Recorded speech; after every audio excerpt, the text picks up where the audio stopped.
Punching Up, a Nintendo podcast, is brought to you by you. If you want to learn how to support our show, go to patreon.com/laststandmedia.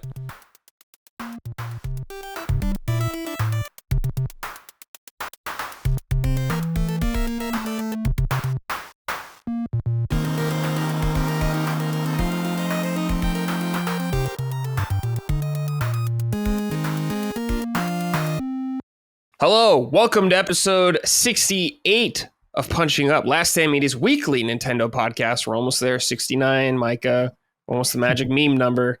I know, what are we going to do to celebrate? Probably nothing, but we could do something. I don't know, we'll hear the audience ideas. I'm sure they'll have plenty of perverted ideas for us. But yes, welcome to our show, Nintendo Podcast. I'm joined by, I'm Brad Ellis, by the way. I don't know if I introduced myself, I can't remember. Anyways, I'm joined by my lovely co-hosts. First of all, we got Mr. Gene Park from the Washington Post. Gene, how are you?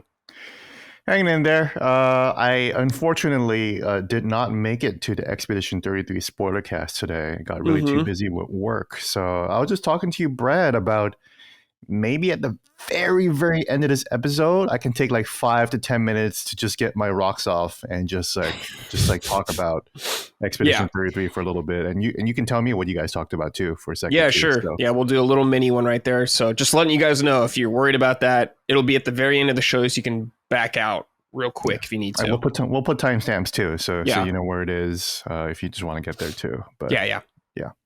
Also joining us, the lovely Micah Moriarty. Micah, how are you? I'm doing quite well, thank you. I do want to thank the audience for their support of our physical copy of Habroxia that we launched on Friday. I say this purely in jest and not but as soon as we hit like 1,000 orders, it's like your eyes kind of glaze over and you're just like, all right, you guys just like ship lock them in. all. Yeah. And extremely thankful, very appreciative to be so busy. A huge thank you to everyone who purchased one. There are still some copies available, but it really is. I was just telling my friend Christine, it's like once you see like 1,000 orders, it's only because it's so demoralizing that like you're chipping away at it and the number seems to like not budge. Right. Like you're just working and it seems like the number is just not even moving. Dude. But get your Game Grumps. So. Yeah, get those Game Grumps episodes queued up in the background, Micah, because you're going to be slaving away. Dude, okay, I'm really upset, actually. I was catching up on Game Grumps, and I was catching up on Supermarket Simulator while I was working, and that's how I discovered that a recent update broke their store. And so they're not doing any more Supermarket Simulator. And it's like, this is how I find out when I have 1,000 orders to process, 1,000 plus as of now. And it's like, and this is how I find out that the Game Grumps aren't doing any more Supermarket Simulator, which is like my favorite recent series. So fuck me, I guess. I feel bad they lost like half their store. Yeah, after that an update sucks. happened. Yeah, they have plenty of other stuff for me to watch. But I was like, oh, it's cool. I'm going to tuck in. I'm going to watch Supermarket Simulator while I work every day. And now that's over. I've already watched it all. Yeah. Do you think we're the biggest Game Grumps fan podcast? Oh, yeah, probably. I mean, even though I don't watch any of it, but Micah loves them. Gene knows them. Mm-hmm. So we got to be. Man, Punching Up is weird. The unofficial Game Grumps podcast. Yeah. We're the biggest Nintendo/barbecue podcast for sure as well. Dude, I mean, I got plans this weekend. We're having company. It's coming to town. Shit. Okay. And I got plans on Friday. I'm probably going to do pulled beef. On Saturday, I'm thinking ribs. And then, Sunday, we're probably going to go out to dinner. But I got plans. There's going to be cornbread. There's going to be mac and cheese. We're doing it. Wow, that sounds good, man. Damn. Yeah, I need some Micah food. You just got to come to my house. I know. I just got to fly across the country. Yeah. One day we'll make it happen. I want to see the puppies. I want to meet them. Oh, they love people too. Those they get little so doggos. excited. Yeah. Cute dogs. All right. Check us out on patreon.com/laststandmedia if you'd like to support us. You can get early access to this show, as well as all of our other shows, including Summon Sign, my other podcast. Sacred Symbols, our PlayStation podcast, the flagship. Finding Duke, our Xbox podcast. All that good stuff, ad-free. Please support us over there if you enjoy our content. If you want some merch, you want to make Micah work even more, go to laststandmedia.store. We got a bunch of stuff over there, stickers and all this kind of stuff, shirts for shows. We'll get more into that in a little bit later, though. Yeah. I also, this, once again, 100% grateful purely as a joke. It never ceases to make me laugh, though, when we launch something and everyone knows that I'm getting like hundreds of orders and they're like, this is the best time for me to order a single sticker. And I appreciate every single order. But the stickers have been here. Yeah. And then it's like the week we launch Habroxy and it's like, one sticker, please. And it's like, come on, man. What was the one sticker you can recall someone ordering? Oh my God, no, it's almost always like a Sacred Symbol sticker. Yeah. But it's like, please, I'm dying. Yeah, please. Why didn't you order this last week? We said we were launching on Friday and you were like, perfect timing. Perfect timing, the busiest time of the year for Micah. I appreciate every single order. Yes. I can't say that enough. Yeah, thank you guys. I simply wish that you staggered them out just a little bit. Let's see here. This is from Sneakerhead24. Yo, punching uppers. That listener that wrote in last week about mac and cheese sandwich on banana bread was onto something. Although I've never made this sandwich, I was in a burger place in Chicago and they offered a build your own mac and cheese where you could add items from a list into your mac and cheese. Much to my surprise, caramelized bananas were one of the options. After my initial what the fuck, who orders bananas in their mac and cheese reaction, I decided to try it since I'm a pretty adventurous eater who will try anything out of the ordinary just to see how it tastes. Let me tell you, it was awesome. I don't know what it is about the combo of sweet and cheesy, but I've been a huge fan ever since. I've been back many times since the first discovery, and I've convinced others to try it. It's always a hit. Don't knock it till you try it. Hey, Sneakerhead, I'm knocking it right now, and I'm never going to try it. No! I will never eat that trash. Micah, what do you think about this? Even you were kind of disgusted. I love bananas. I love mac and cheese. I love sweet and salty. I don't think I would try this, though. Maybe one bite. I certainly would not add it to a whole bowl of mac and cheese and taint the whole bowl. Right. I would maybe take one forkful of mac and cheese, one caramelized banana. But realistically, I don't know if that texture is going to work for me. That just seems like soft on soft doesn't always work out super good. It's why like I love raisins. I love oatmeal. Hate oatmeal with raisins in it. You need crunch with soft. Not soft and soft. Too much. So I don't think that's working for me. Yeah. I don't even know if Donkey Kong would eat this. It's like kind of obscene. Kirby would eat it. Kirby would eat anything. There's no limits for Kirby. Gene, what do you think about this hideous combo? No, thank you. Yeah. Yeah. Gene was more polite though than Brad. Brad was like, fuck no. And Gene just said, no, thank you. Yeah. I mean, mac and cheese is good, right? So, leave mac and cheese alone. But, I think I'll just take the mac and cheese by itself, please. Thank you. Yeah, I don't need bananas on it like some freak, okay? Yeah. I mean, bananas are great too, but... Standalone. Not that. You put it in something else, put it in a milkshake, sure, whatever. Yeah, no stand down, stand alone. Yeah. Mac and cheese, like, why do we got to get like this? Why do we got to be like this way? Why do we got to combine everything? I just have to say, putting stuff in mac and cheese is like one of my least favorite things, like with extremely rare exception. There's a Guy Fieri has a recipe for a Mexican mac and cheese. Oh. And it has like bell peppers, onions, and like, use different cheeses than you traditionally would. And that's exceptional.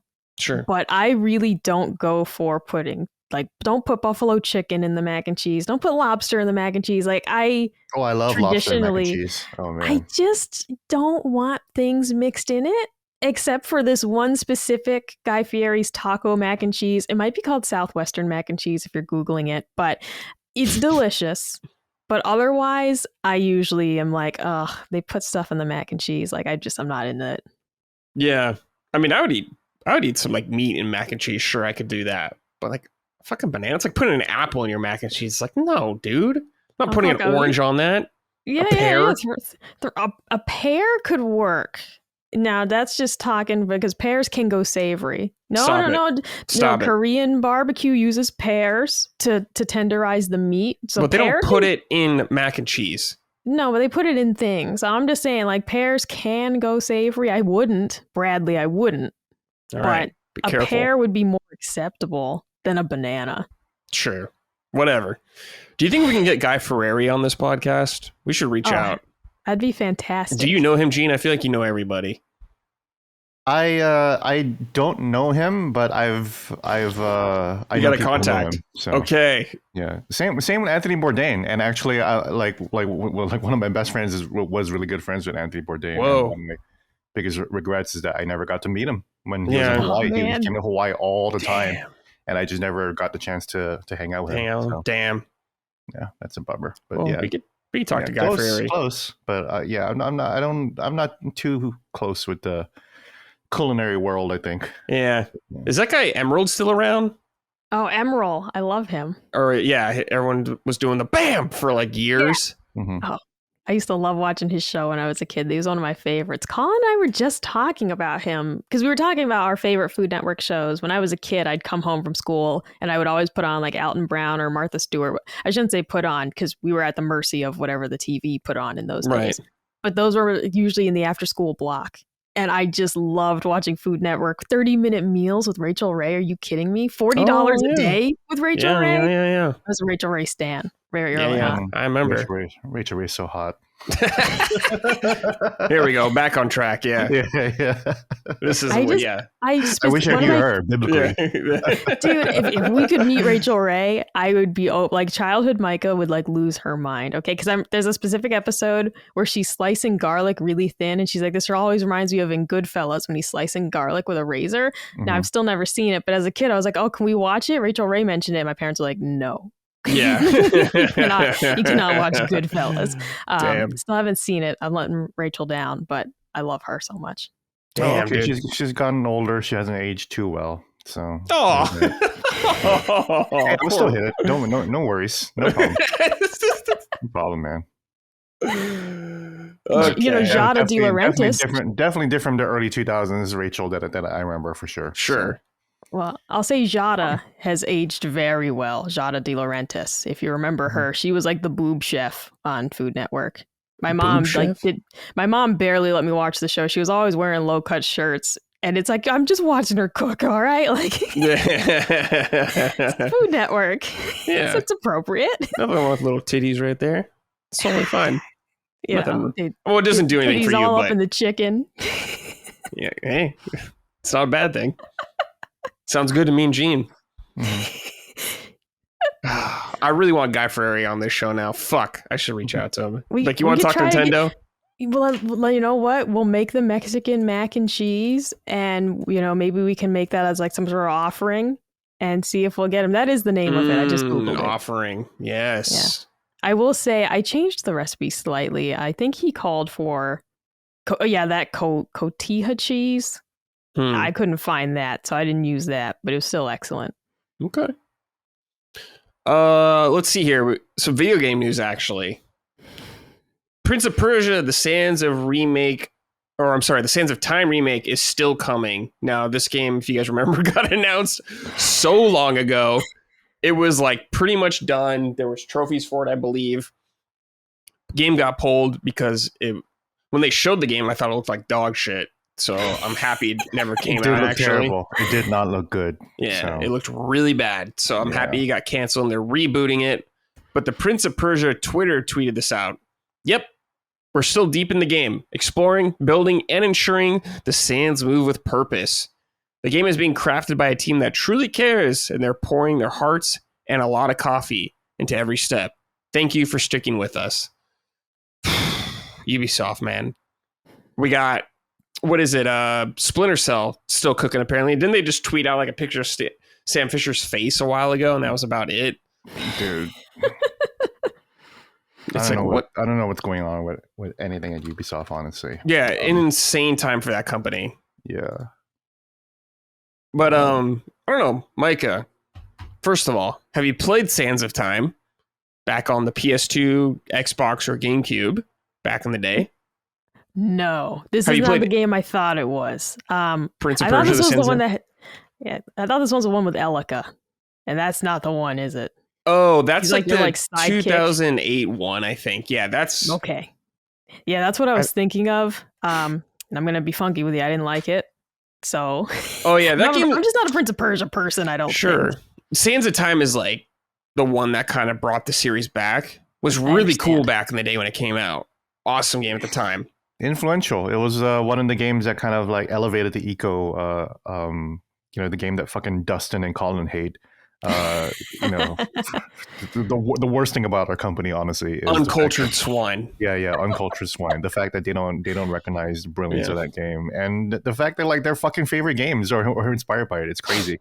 But Prince of Persia took that to like, real popularity, I think. Yeah, and really gave people a formula for like your Uncharteds and everything to chew on. It was a great game, man. Ubisoft used to be so innovative. Yeah, they used to slap in. Used to be so creative and innovative.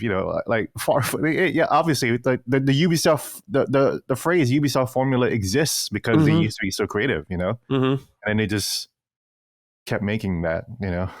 They just stopped being that. They stopped. Yeah, now they're like struggling. It seems like everywhere. So good dude, old Skull and Bones. If you told us, back in the day that this was going to happen to Ubisoft, you'd be like, what? They're huge. Like, all these games are great. Like, what are you saying? How? And it is just madness to see some like my favorite franchises like Assassin's Creed. I know people still like them, but just to see like fundamental shifts in this company and everything, it's just, if you told me then you're gonna hate where Assassin's Creed goes, I'll be like, what are you talking about? I fucking love these. Like, it's just a disappointment. Dude, I forgot Assassin's Creed Shadows came out this year. Everyone did. Holy shit. Yeah, that game just dropped off the face of earth. Because once the controversy died, there just wasn't really much to say about it. Because the game wasn't that interesting. Everyone I know is like, it's fine. It's fine. People were dying on that hill, man, saying that game was great. People were mad on some side because people didn't praise it enough. Dude, yeah, that was so weird, man. That was people were mad. They're like, could you have spoiler alert for criticisms of the game? It's like, dude. Oh yeah, my God. I forgot about that write-in of it. Was like, I wasn't expecting the game to be so harshly criticized. It's like we cannot spoiler alert feelings. Yeah, we can't. Because the game kind of sucks, actually, man. Like, I never finished it. I got towards the end and I was like, what the fuck is this story? I don't want to complete this. Like, I don't want to complete this game. Not like the way the shit that you can get in the game is not that interesting compared to even Valhalla, where you get Mjolnir and Excalibur, that's cool shit. Yeah, weird goofy weapons. Yeah, that's fun. You probably have to buy it off the store or some shit. Yeah, all the weird goofy weapons are on the store. Yeah, Masamune or something. It's, I don't know. And the game was just so boring. I couldn't deal with it. I can't believe people were glazing that game so hard, and there was like that's industry plant shit right there, not Mind's Eye, which I actually bought last night. Oh, did you? That's funny. Yeah. I'm gonna expense it to work. The Washington Smart. I asked for permission. I was like, I don't usually do this because I always get codes, but this game they are not giving me codes. I asked for a code, and I'm getting no response. So I'm like, fuck it. I will dive into Mind's Eye. It's a cultural movement, man. It's something, all right, from what I've seen of that game. Woof. Yeah, I'll try it out. Yeah. I'm sure it could be entertaining in some ways. I'm sure. No, I'm waiting for the update that Gene will be like, it actually kind of slaps though. Like, I'm just waiting for the update. And I'm like, it's Gene. trash. No, it doesn't. Yeah. It's kind of good, guys. Yeah, I'm waiting for that message in Slack in like 10 hours. If it's trash, but fun trash, like, I'll take it. It can be fun trash. That's true. That's what that guy at Larian Studios, he was saying. He was like, oh, I played for 2 hours, which is like nothing. Like, the first 2 hours is mostly cutscenes, which is crazy. Wow, that is crazy. I played it for like 2 hours, and I think this is pretty good. And I'm like, that guy Cromwell, like, I feel like that guy is like very toxically positive, I think, because he's always like gassing up other studios for no matter what reason, It's like, yeah, support devs, I guess, but sure. There's just a limit though. Like, I see this frequently on like the gaming subreddit. Someone will just say like, but someone worked on that, and it's like, dude, someone worked on everything in the world. It still can suck.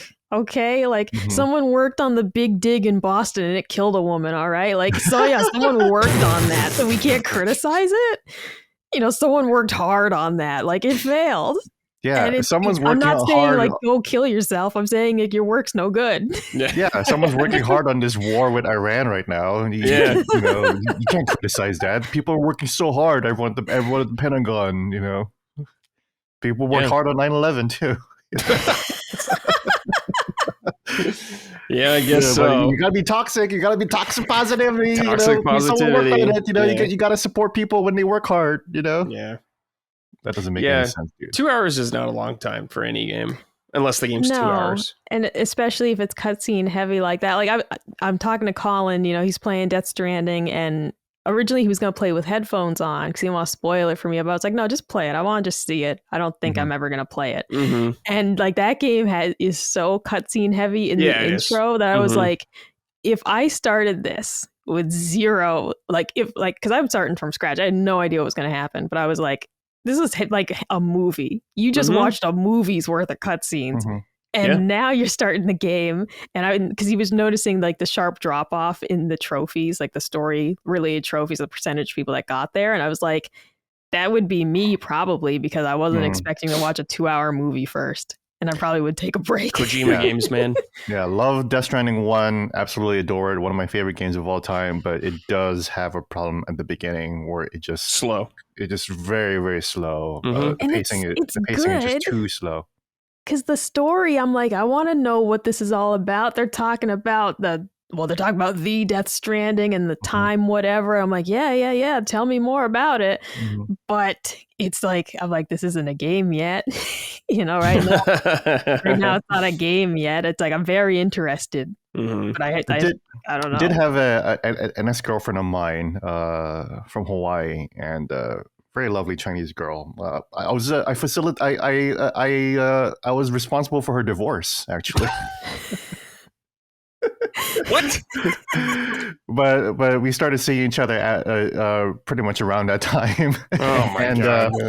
But then she actually visited me recently in DC a few years ago, and she moved to California, and she really, really got involved in like this really hippy dippy drugs and therapy, like Brad, like the Manson family, exactly, just real hippy dippy stuff. She, because I introduced her to weed, actually, and then so that really was. Dude, you just corrupted her entire life. I totally did. I ruined her marriage. I led her down a path of drugs or whatever. But she's like real like hippy dippy stuff, and she stayed at my place for a few days, and I was like, I think you might like this game, Death Stranding, and I started playing it, and she was like, this is the most profound piece of art I've ever seen. She was just like tripping out on it. She was like, this is so beautiful. This is perfect. I can't believe what I'm seeing right now. And I was like, that's the power of Kojima right there, man. He'll overwhelm you with visuals and audio and like the acting. You might not understand it, but maybe that's part of the magic too, Yeah. Hold on. I wanted to read this real quick. I skipped over this. This is from Brett D. Strobel. Greetings, fishers of the brick. Punching up t-shirt when? So Micah, when? Yeah, so actually, Dustin and I had noted when we were looking over the offerings from our t-shirt supplier that they do have like a perfect color for a punching up shirt if we were to do like the light, like kind of aqua color.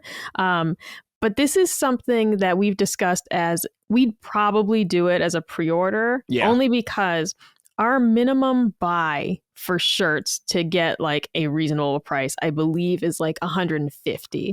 And it's just a matter of the space in our garage.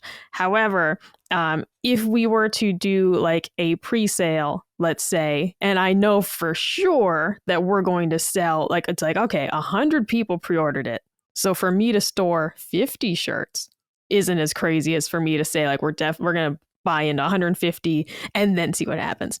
So this is something that if you're interested, I would say, comment on the Discord or comment on the Patreon post so I can kind of put my ear to the railroad track and see, how many people would truly be interested. Is that not a hip young thing to say? No, for some reason I thought of put your ear on the railroad track. And I thought that was funny, but that's not what you said, but I thought it was funny. But that is not a young hip thing to say either. We've discussed this. You're an old soul. That's true.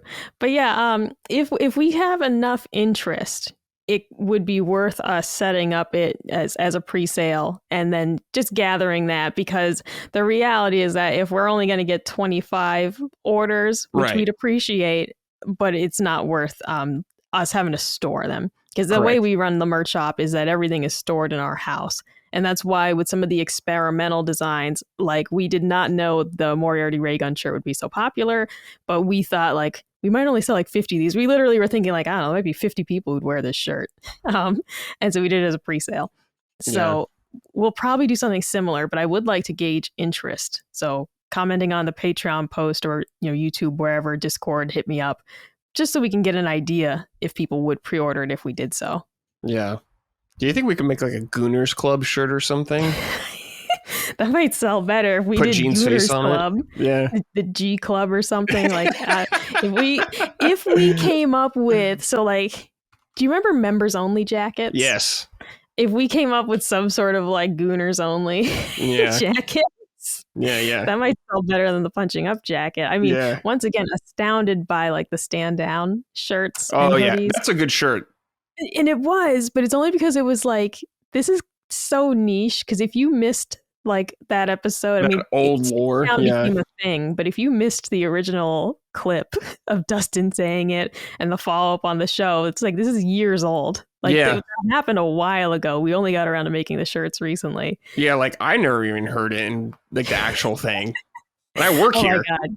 Yeah, the actual clip is hysterical. Yeah. Dustin. Was he on like a boat or something? I've heard him do like telling Kingdom Hearts fans to stand down and stuff like that. Yeah, that was the original clip. And I think he was like on a boat. Something like that. An ATV. He was doing something. And people really latched onto it. But yeah, that's good shit. I mean, I'd be interested in doing one. Mm-hmm. But I'd need you guys to be interested in buying it. Yeah, audience. Yeah, audience, if the demand is there, Micah and Colin will make it happen. But you gotta buy it. Be willing to tell me like if you'd have a preference on us doing like the like aqua, with the colorful logo. It doesn't have to be the big logo, it could be the small one, or we could do the stealth design, the black and white. The black and white designs have been the most popular, and I do think people are more comfortable just wearing those out and about. I'm wearing a Claptrap shirt today, so like I couldn't give less of a fuck. Yeah, but we know. I can tell by the back of your shelf you don't give a fuck. I know the audience, they do really like these stealth designs, going out in public and being a little more on the low key side of things. Yeah. I'm roasting your setup for having Claptrap, and I just have fucking like magic cards and Pokemon cards and a Switch 2 and a Pro Controller back there just sitting there. God, I need to clean that shit up, dude. So I have no room to make fun of Micah. Add more stuff. More stuff, yeah. Wait, what's your what's that guy you have on your microphone again? That pudding man? Pom Purrin. Pom Purrin. Yeah. Need to get some of that going on, dude. Oh, absolutely, dude. I got purrins coming out of my ass. I'll send you some. Like I just donated some to Goodwill. Trying to get rid of them, dude. Oh man, that's funny as fuck. I had way too many from when I decorated my cubicle at work. Like all those These guys like hang up, they have little like strings and things. And my cubicle at work, I just had a wall of them. And then COVID happened, and then I quit and I had to clean out my cubicle. And I was just like, I have nowhere to put half of these. Yeah. So I kept my favorites, and I did recently donate the rest to Goodwill after all this time. You know what, Micah? It's like your version of Crazy Cat Lady. Crazy and it's much better. I'd prefer that. What you got? Even though they're not alive and they don't stink. So true, yeah. I'd say it's better, yeah. Yeah, you're onto something, Micah. All right, let's see here. Borderlands 4 for Switch 2 will not be out at launch. It's going to be coming out at a later date in 2025. We don't know exactly when yet.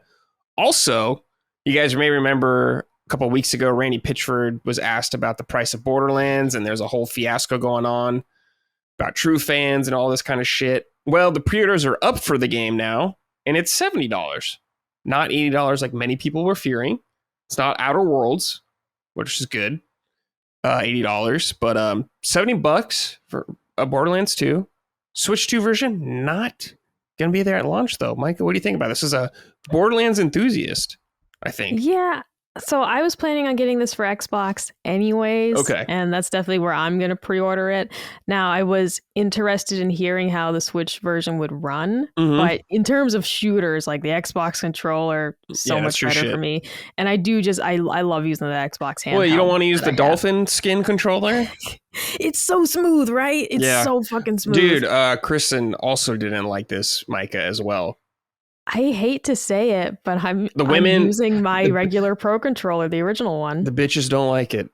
We don't like it. They That's don't like that's it. gonna be when we have company this weekend. If he's like, can we play Mario Kart? I'm gonna hand him that controller. Yeah, to look like an awesome host and everything like that. Here, use the Exactly. new Switch 2 You controller. can have the brand new Pro controller. It has Yeah. back buttons. Yeah. I can hate that thing. I've been using just the regular Pro controller. I'm sorry, Nintendo. I don't love it. I'm mad that you called it dolphin because like that's what I think of every time now. So slippery. Yeah.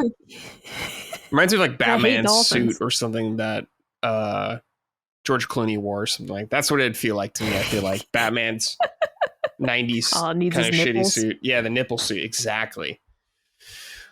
Gene, what do you think about this? $70. Are you happy it's not 80? Yeah, I think some people were saying, it's a bullying that caused them to step back, but we'll never know. I definitely We will never don't. know. I've never really seen anyone say this, but I hope no one says this that it was like a trial balloon, Right. just to send Randy out to take the blows to see how the reaction would be. I think I wouldn't give 2K and Randy that much credit. I think Randy just made a stupid Twitter reply. Yeah, 100%, dude. And maybe the backlash did make them go down to $70, which is crazy because like Outer Worlds 2 is going to be $80, and that game is going to be smaller. Honestly, let's be real, it's going to be a lot smaller than Borderlands 4. Probably. Yeah. So. Yeah, shout out to Borderlands 4. I've actually been looking forward to it. I don't really like the Borderlands franchise, I like Borderlands 1 and that's it. I don't even like Borderlands 2, which is everyone's favorite. I thought the cringe started there. I've said that many times. Yeah, it did. It did. Meme lands, yeah. Again, like Handsome Jack being good made everyone forget that or not realize that the rest of the humor was terrible.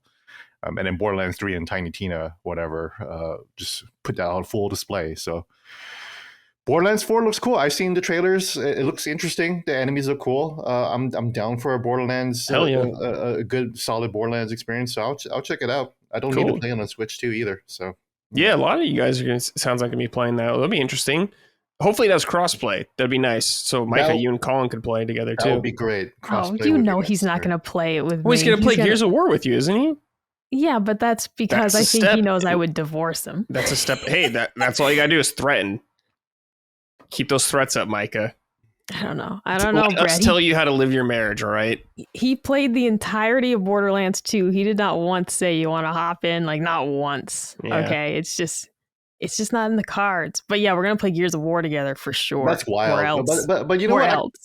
I kind of get that though. I have to respect Colin for I always make fun of Colin's like gaming taste or whatever, but I honestly kind of respect him for being so stridently single player, because honestly, like for me, multiplayer means I am aware of the outside world. That means I'm aware of another human being. I don't like that. I don't like when I'm playing video games that other human beings exist.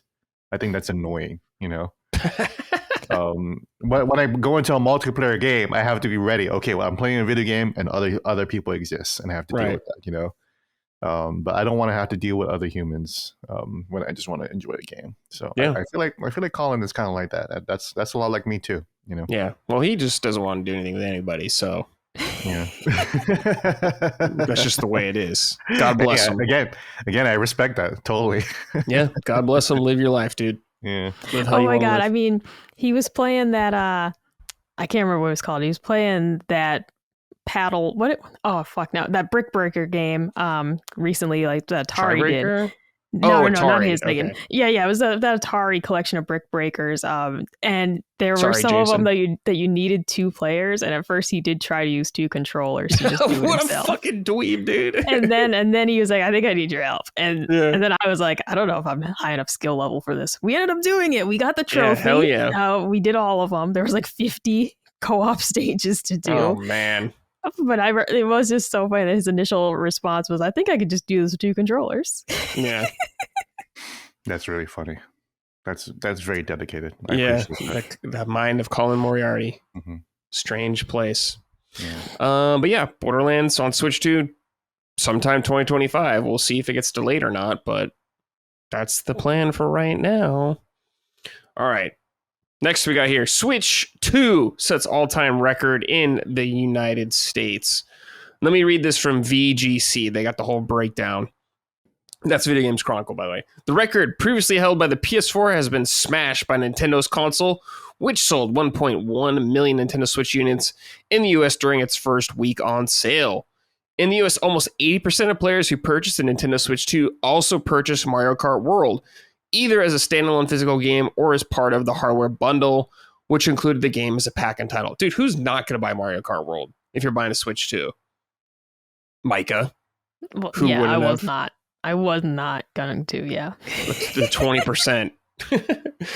Let's see. According to Circana data, the 3 best-selling physical games during the Switch 2's launch week were Mario Kart World, Cyberpunk 2077, and The Legend of Zelda Tears of the Kingdom Nintendo Switch 2 edition. The success story of Nintendo Switch 2 is much the same in Japan, where it has enjoyed a huge launch.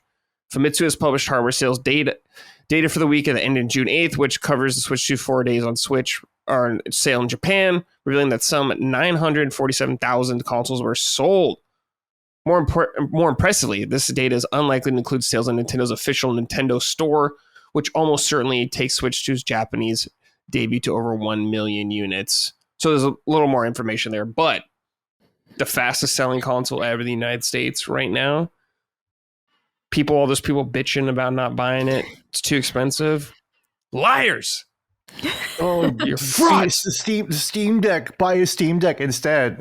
In days, it's outsold the Steam Deck in its entirety. You know. Yep. Yeah. And again, listeners of the show and listeners of me will know I fucking love the Steam Deck. The Steam Deck is my favorite device. I still prefer it over the Switch 2. Mm-hmm. So let's be real. The Steam Deck is nothing compared to Switch 2. Let's be real. Yeah. Let's be real. Sales-wise, not even close. Yeah.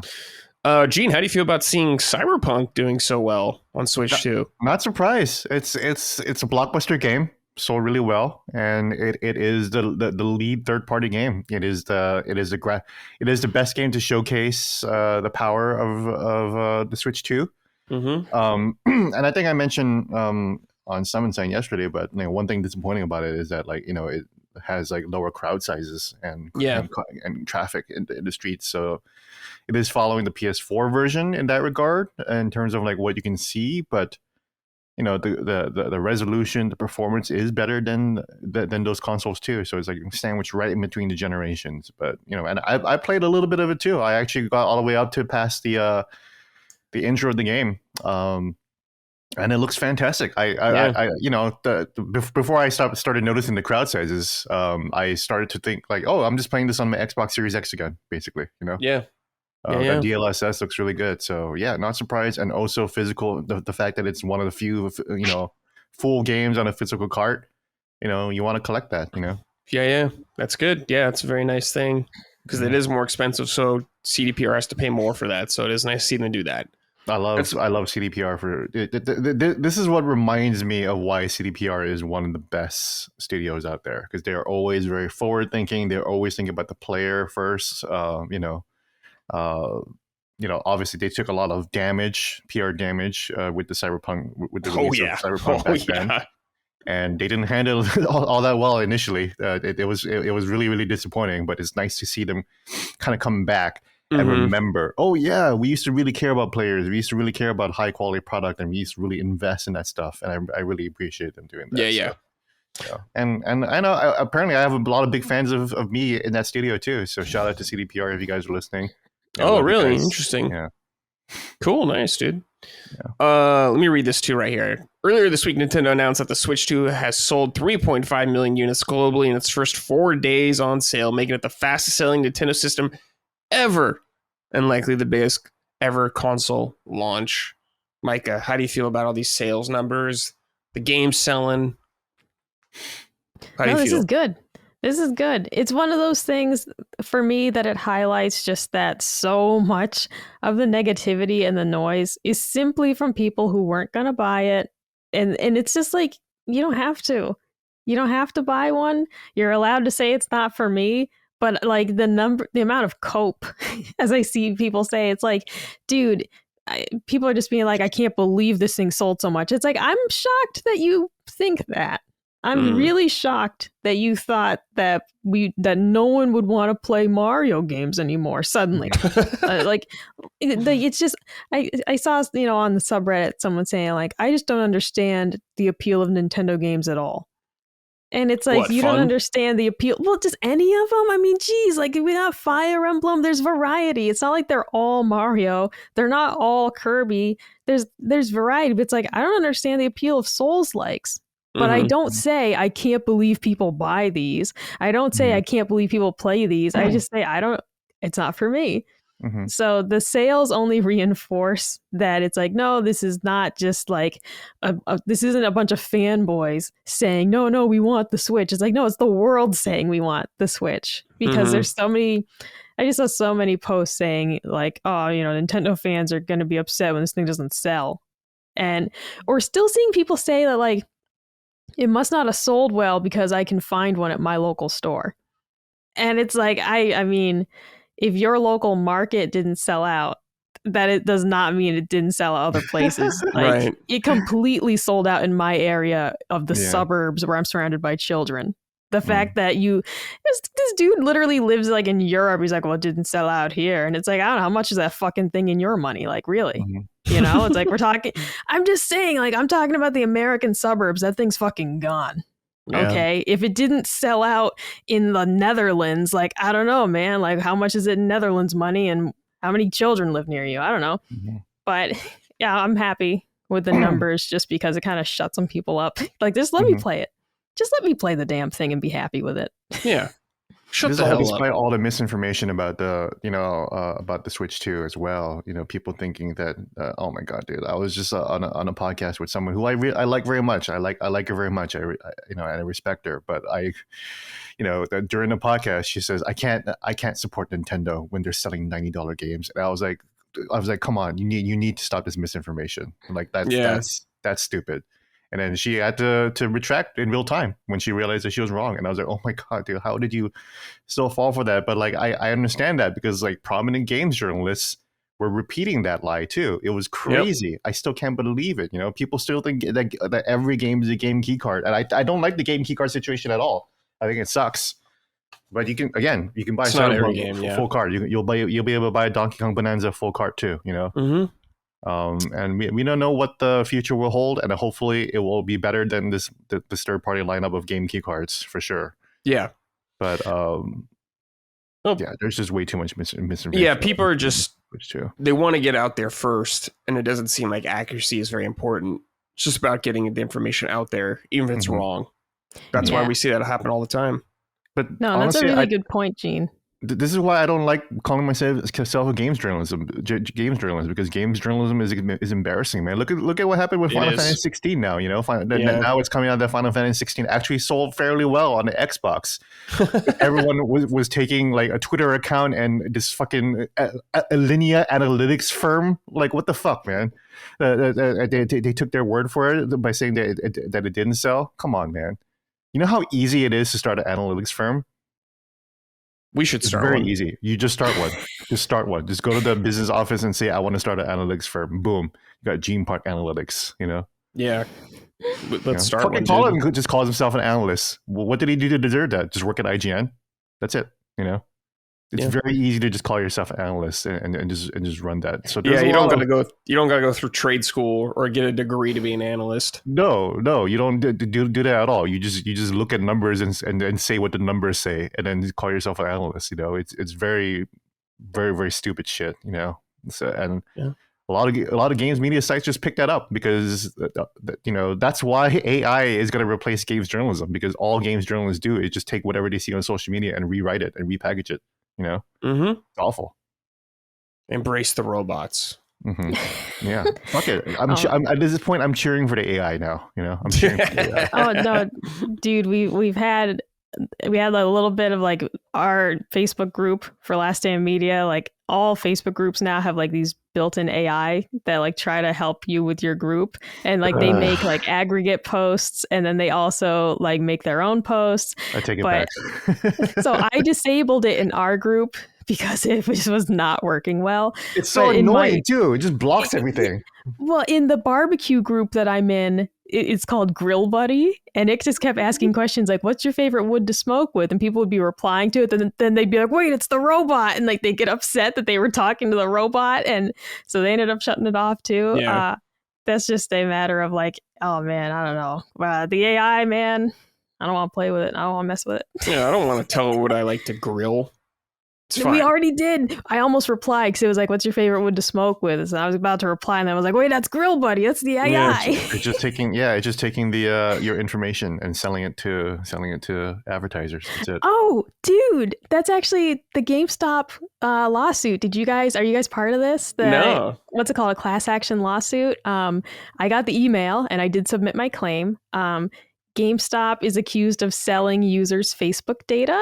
It's for people who bought the games from them and like followed them on Facebook. So if you have a Facebook account with your real name, and if you purchased a game from them online between like 2020 and 2025, you're eligible. And I got the email, and I indeed have both those things. What you get is either $5 cash or $10 GameStop gift card.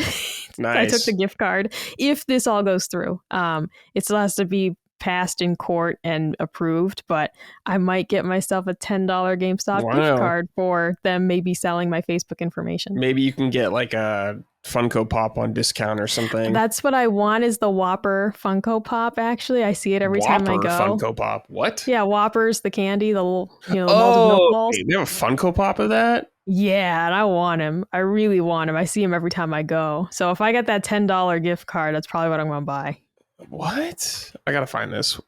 Whopper? Especially because Funko said they're raising the prices because of the tariffs. So I was shut the fuck up, Funko.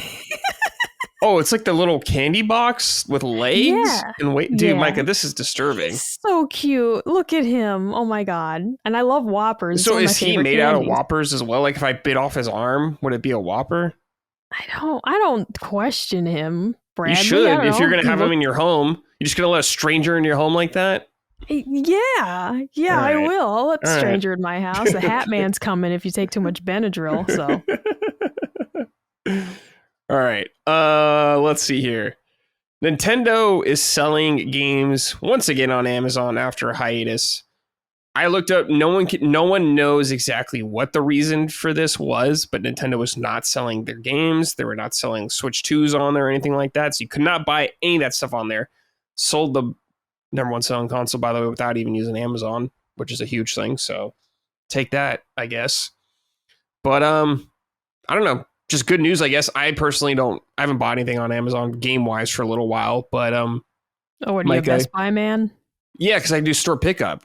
Yeah. And they never be like, you're going to get it after launch day. You're going to get a week after launch day. I don't get fucked over like that, Michael, like you do, all right? But I get 5% off. You could use that to save on your crazy taxes over there. That's true. Yeah, we do have crazy taxes. That's for sure. Because when I saw like your order total, I was like, what the fuck is that? But I was like, the taxes. Because I got the 5% off with my red card. It doesn't totally negate the tax, but the tax is like 6.5% or whatever. It's almost tax-free. Yeah, that's California for you.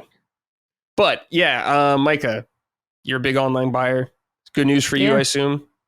No, this is. I was actually talking about this in the Discord of I'm curious if I should switch my Donkey Kong Bananza pre-order from Target to Amazon, but I don't have Amazon Prime. So you guys don't have Prime? I thought Colin would be all over that. No, Colin has Prime, but I don't have Prime. I don't want to pay for it. Give him money then. Just give him the money. No, because if we can't share the account because we buy Christmas presents for each other. Give him cash. I don't know. No, but that's what I'm saying. Like, we can't share the Amazon account because we buy each other surprise presents. We need the two separate accounts. Have him buy you Donkey Kong in his account.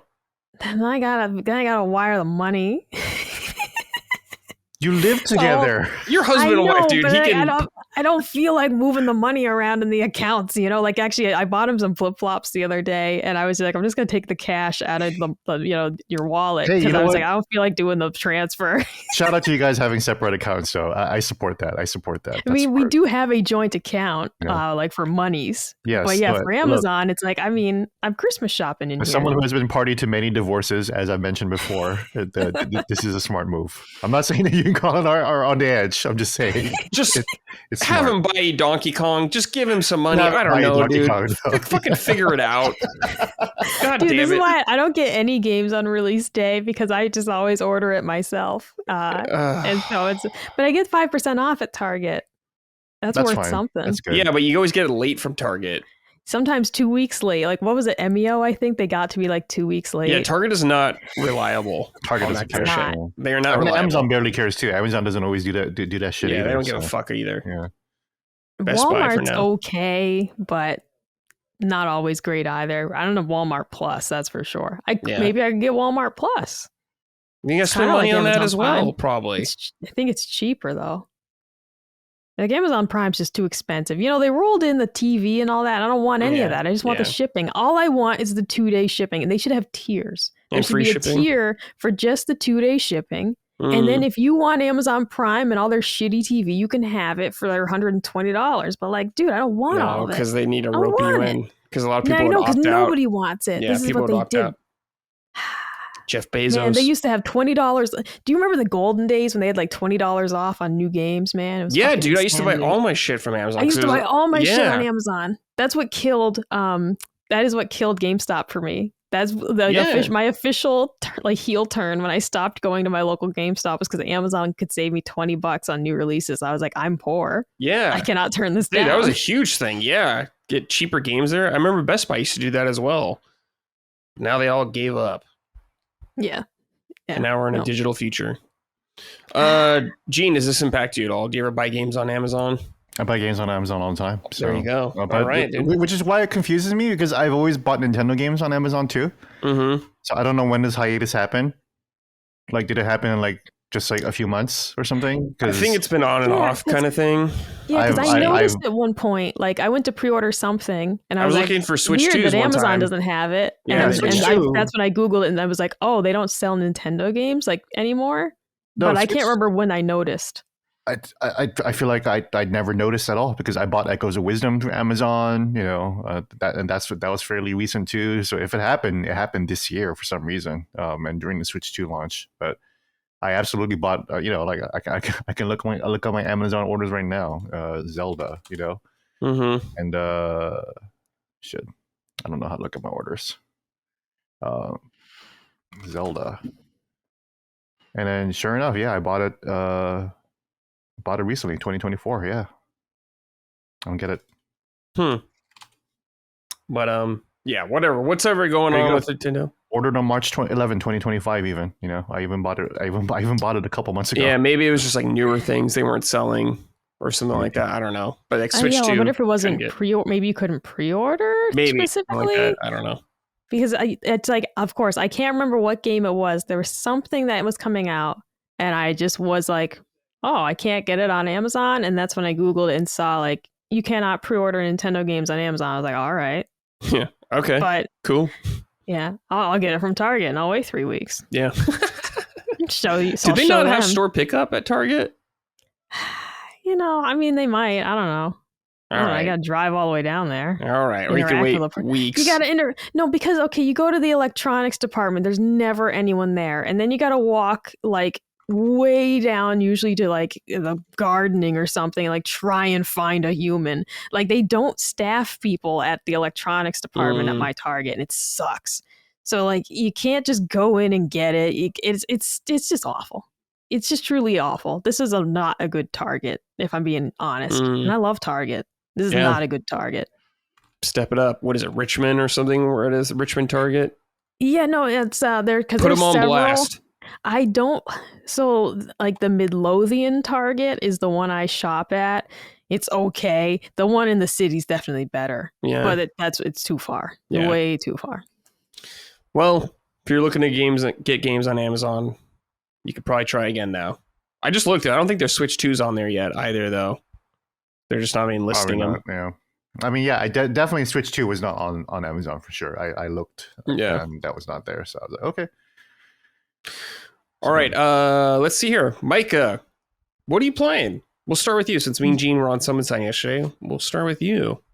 Yeah, so still chipping away at Fire Emblem The Sacred Stones. It's getting very interesting now. The battles are really ramping up. I have some of these battles, man, they're like 45 minutes, like an hour, and I love that. I truly love the feeling of each stage taking its time, like, and you got to be really deliberate. Of course, I'm still using the rewind system, so it's like if I make a wrong move and someone dies, I'm just like, no, you didn't, and I go fix it. But it's just the ideal way to play that for me. So loving that. I am still playing Mario Kart World here and there. I'll hop in, do like 2 rounds of Knockout Tour, hop back out. Yeah, that's a great way to do it. It's fun. I'm enjoying it, but like I see people saying like, oh, I want to get all the stars for the Grand Prix. I'm just like, I find no enjoyment in doing those like in single player, like without having someone else to play with. It's just me versus a bunch of bots. I don't love it. I don't love that. So the multiplayer, playing Knockout Tour, excellent. And I hop in and play a couple rounds a day, and that's fun. I will give a somewhat sad update on Cattle Country.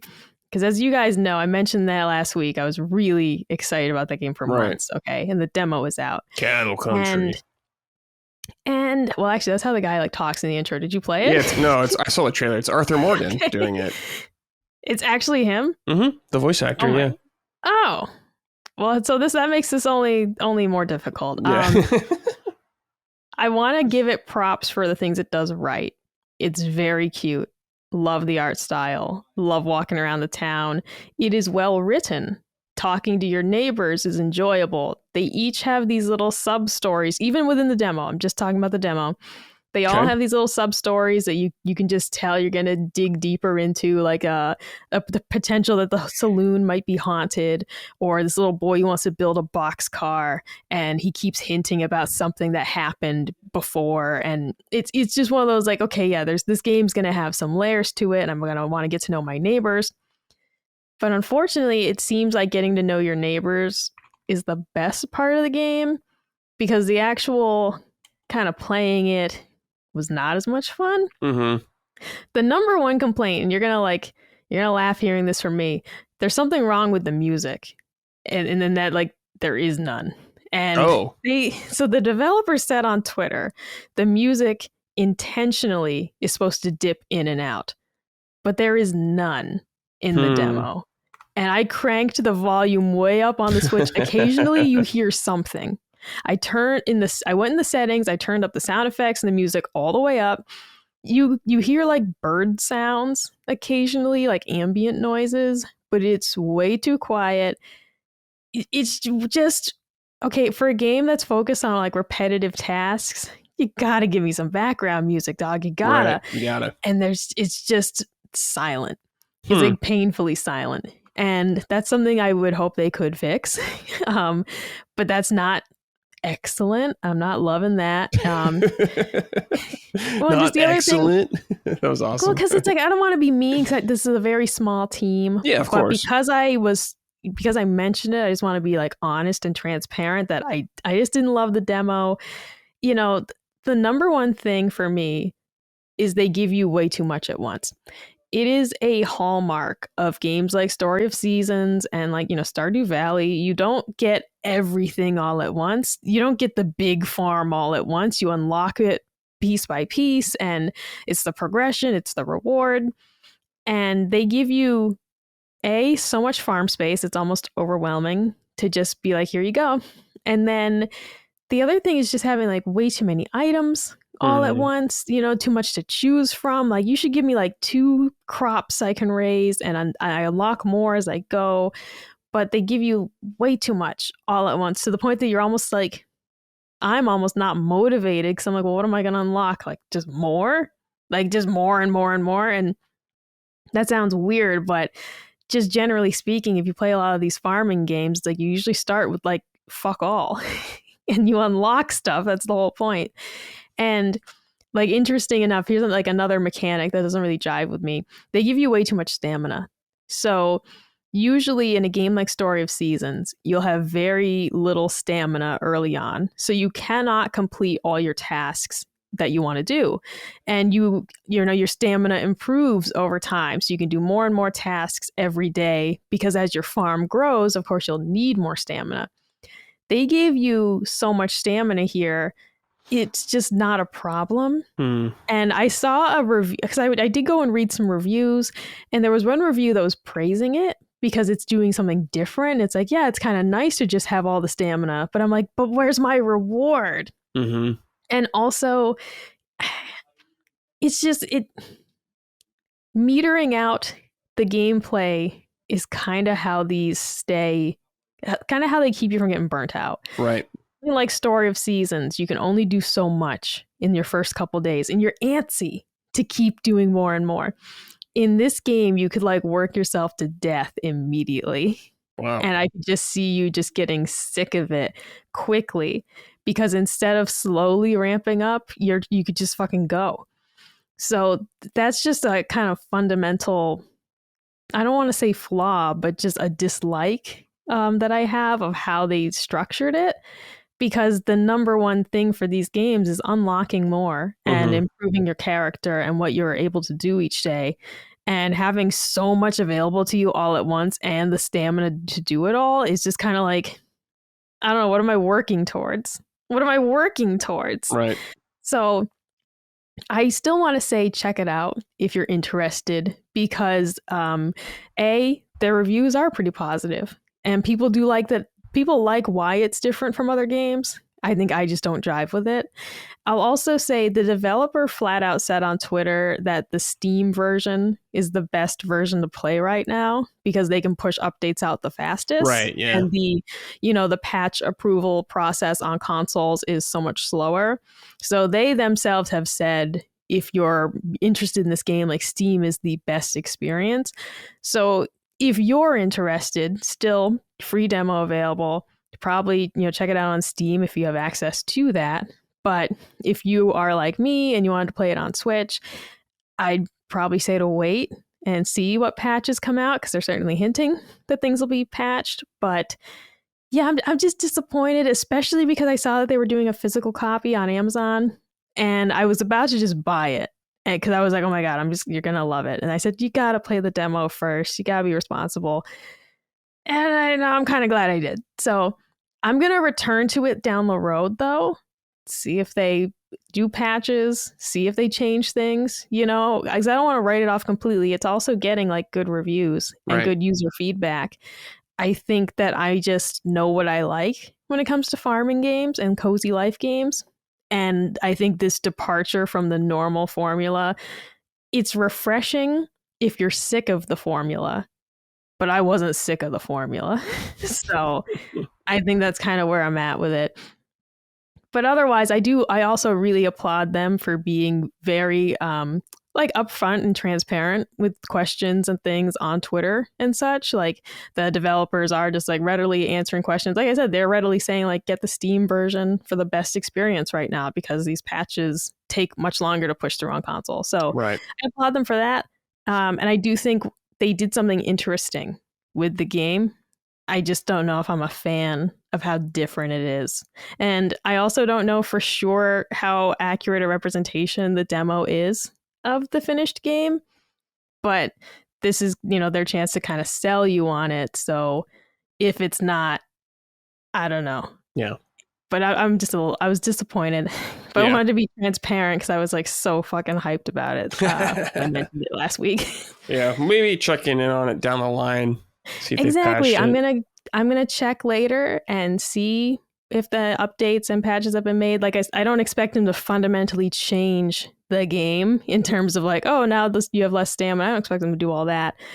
But if they change a couple things, I would check it out. It's also, it's an affordable game. Yeah. So I'd be very willing to check it out if I saw that, especially the music. Like she just needs to be fixed. You're playing in silence, basically. Mm-hmm. It's just a little too weird. All right. Anything else, Micah? Or is that it for you?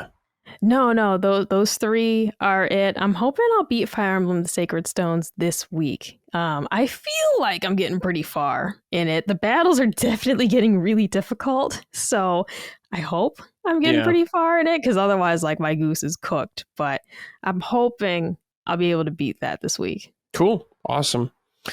Gene, anything else you'd like to talk about besides Expedition, which we'll get to later? Not really. Okay, that's totally fine. Unfortunately, it's another week where I did not play pretty much any Switch 2 at all, which is a crazy thing for me to say since we've all been looking forward to this console, and it is a new console. I think it does kind of speak to the criticisms of the launch lineup, though. Other than Mario Kart, which I do love and I want to play more of, there's no real need for me to go to it right now. There's no narrative thread that I'm like, oh my god, what's going to happen in Mario Kart? Mm-hmm. That's not there at all. What's going to happen in Zelda? No, well, there is no Zelda.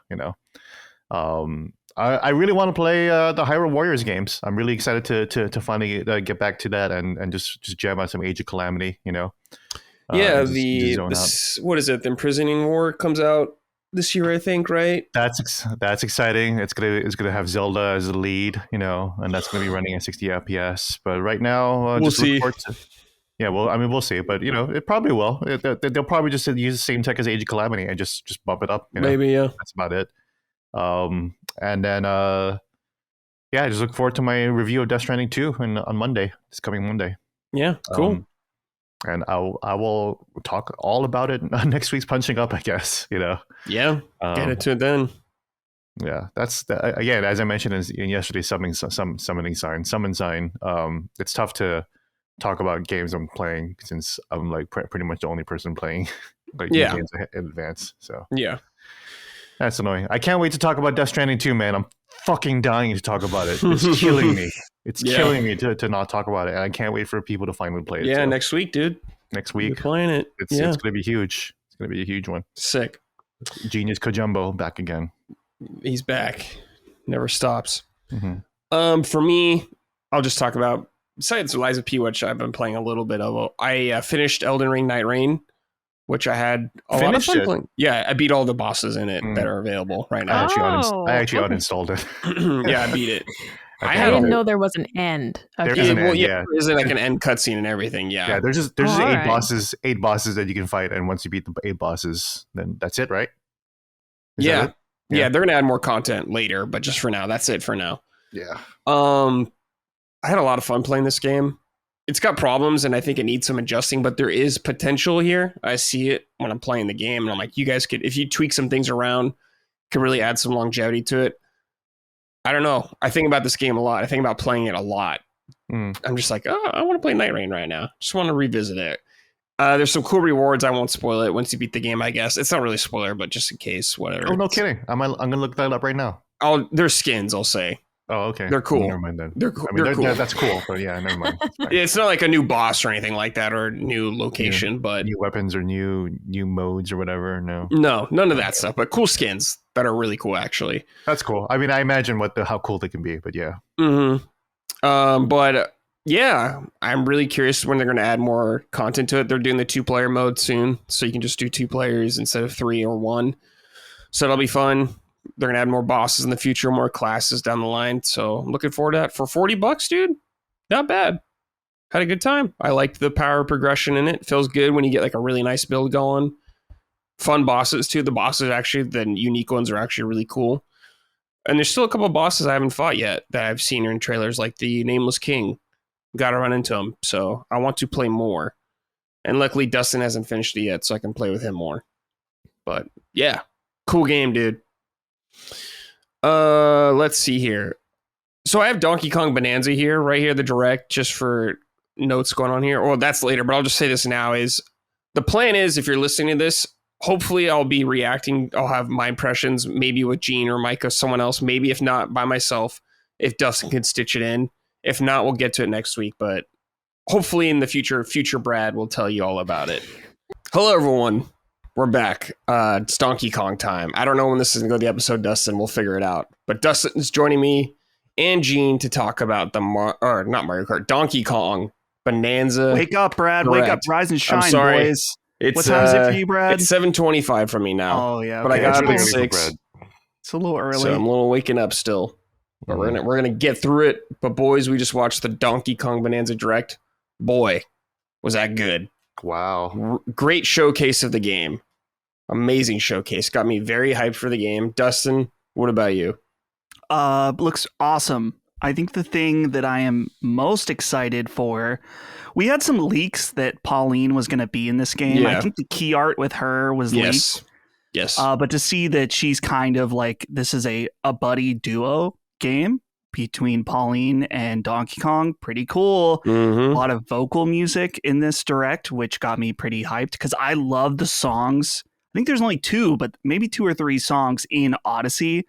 But I fucking love those. Yeah. And so if this is a DK musical adventure, pretty exciting. And the gameplay, I mean, of course, looks really awesome as well. So I'm pretty hyped. One question though, how does this impact the lore? Okay. How are we have Pauline and Donkey Kong are friends. Yeah. But so is this a prequel to the original? I think they're going to retcon. They're going to retcon the original Donkey Kong.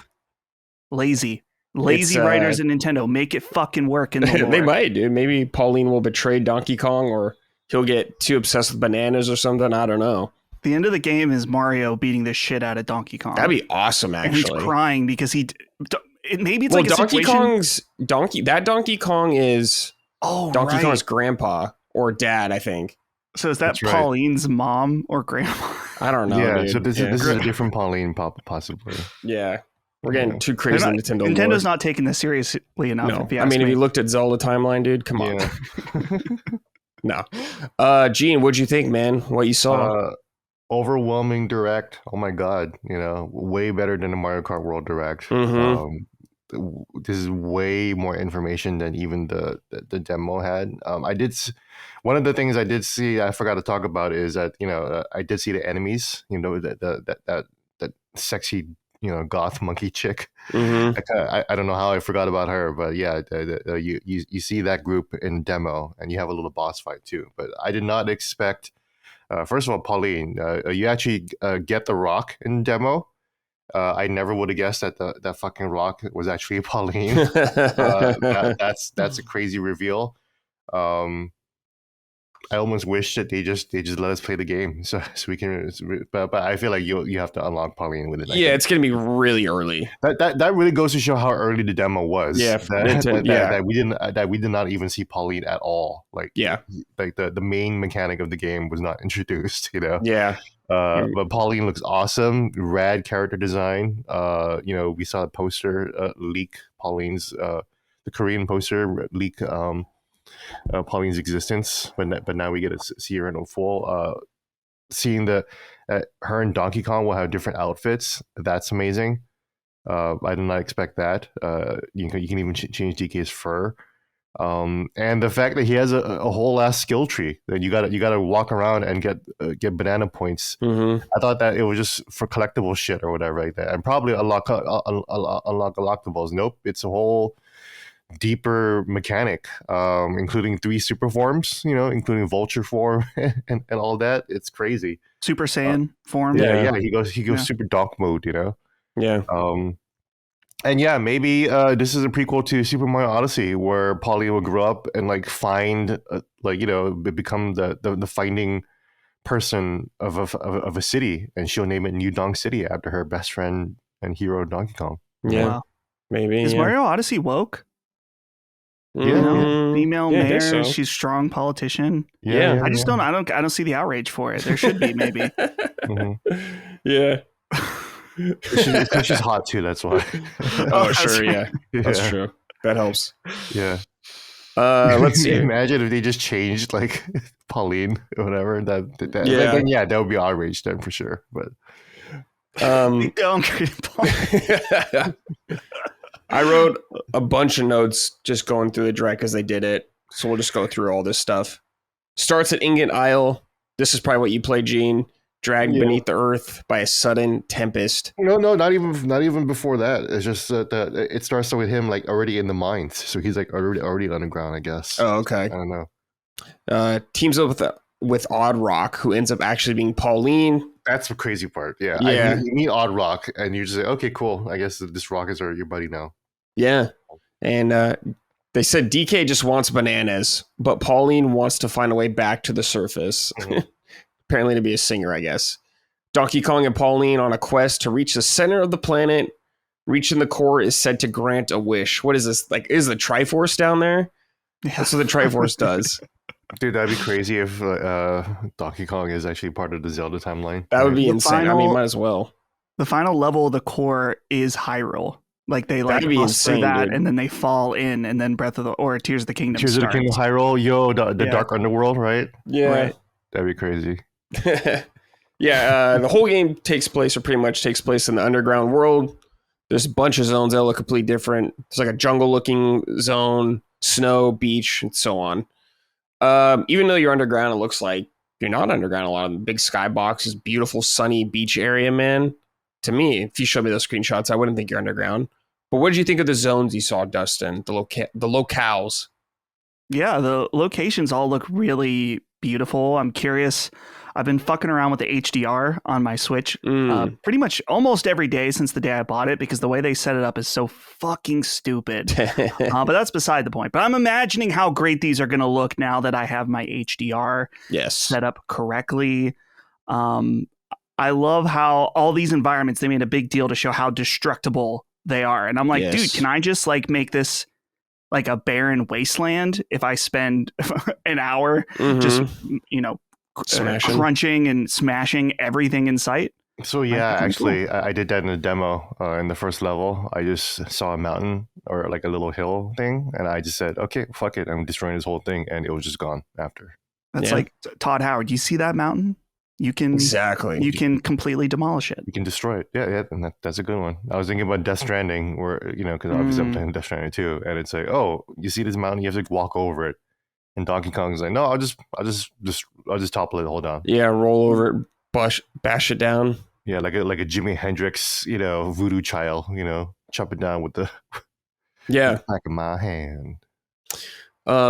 Lots of crazy movement going on in the game, which I'm very excited about. Run, jump, of course. Fast roll, the classic, is back. And you can climb pretty much anything, it looks like. Very Zelda. I mean, I thought of Breath of the Wild a lot in this game, not just because it's open spaces, but like some of the systems, which we'll get into more. But being able to climb everything as Donkey Kong sounds very appealing. You have like a dive punch, which looks really fun to help you get underground faster. The hand slap, dude, reminds me of DK, the bongo, what is it called? Jungle Beat, that game. Sonar to detect items like the bananas. You can also grab chunks of terrain off the ground. They show them like just pick up the ground and like hold it up in the air, and you could use that to like swing around and bash guys. They said you could also use it to double jump. He like jumps off it, which looks crazy. So lots of fun tech there. I can't wait to see what crazy stuff people come up with later on. Pauline, who's riding around on DK's shoulder the whole time. She has ability where she can sing to help guide you. It looks like the Grace from remind me of the Grace from Elden Ring almost. So if you get lost, and her voice can also release some seals, so that's cool. I got hyped when they showed Cranky Kong and Rambi. We knew they were in the game, but it's good to see them again. Dustin, how excited were you when you saw Cranky Kong? I'm passive on Cranky Kong, but I like that Rhino guy, Rambi. You're passive on Cranky Kong, man. What's wrong with you? I think Donkey Kong is cool. I've never really loved the Donkey Kong 2D games. Wait, what? The country games? They're good. Wow, dude. They're good. Wow. But I don't love them. Wow. They're good. I'm shocked. And offended. I can't get into it. I'm offended. I'm offended that I think they're good. Not good enough. They should be amazing in your book. Brad, I had a side note though earlier. Yeah. I was thinking about how you mentioned that some of the mechanics are very Breath of the Wild-esque with some of the different terraforming you can do. I can already see like who is going to be the one to write the reaction that's like Nintendo is taking too much from Tears of the Kingdom. You know what I mean? Oh, like, yeah. Is every game going to be like this now? And it's like, just I think it actually is different enough. But I like this idea where Nintendo's like, we can make our games. We don't have to change everything into a big open world game, but we can add more sandbox elements to them. Yeah. Like, I expect the next Mario, I don't think it's going to have terraforming or like building mechanics, but I do expect it to be open world. Yeah, of course. I mean, it's Mario. Like, you mean like full open world, which it might be, I guess. Like, I think that they were dipping their toes with Bowser's Fury. Bowser's Fury. I agree with that too. I completely agree. Could be. Yeah. But yeah, lots of cool mobility going on. Let's see here. Oh yeah, there's these giant elders underground. They showed where it's like this huge gorilla, the zebra, and the bird. They look freaky, by the way.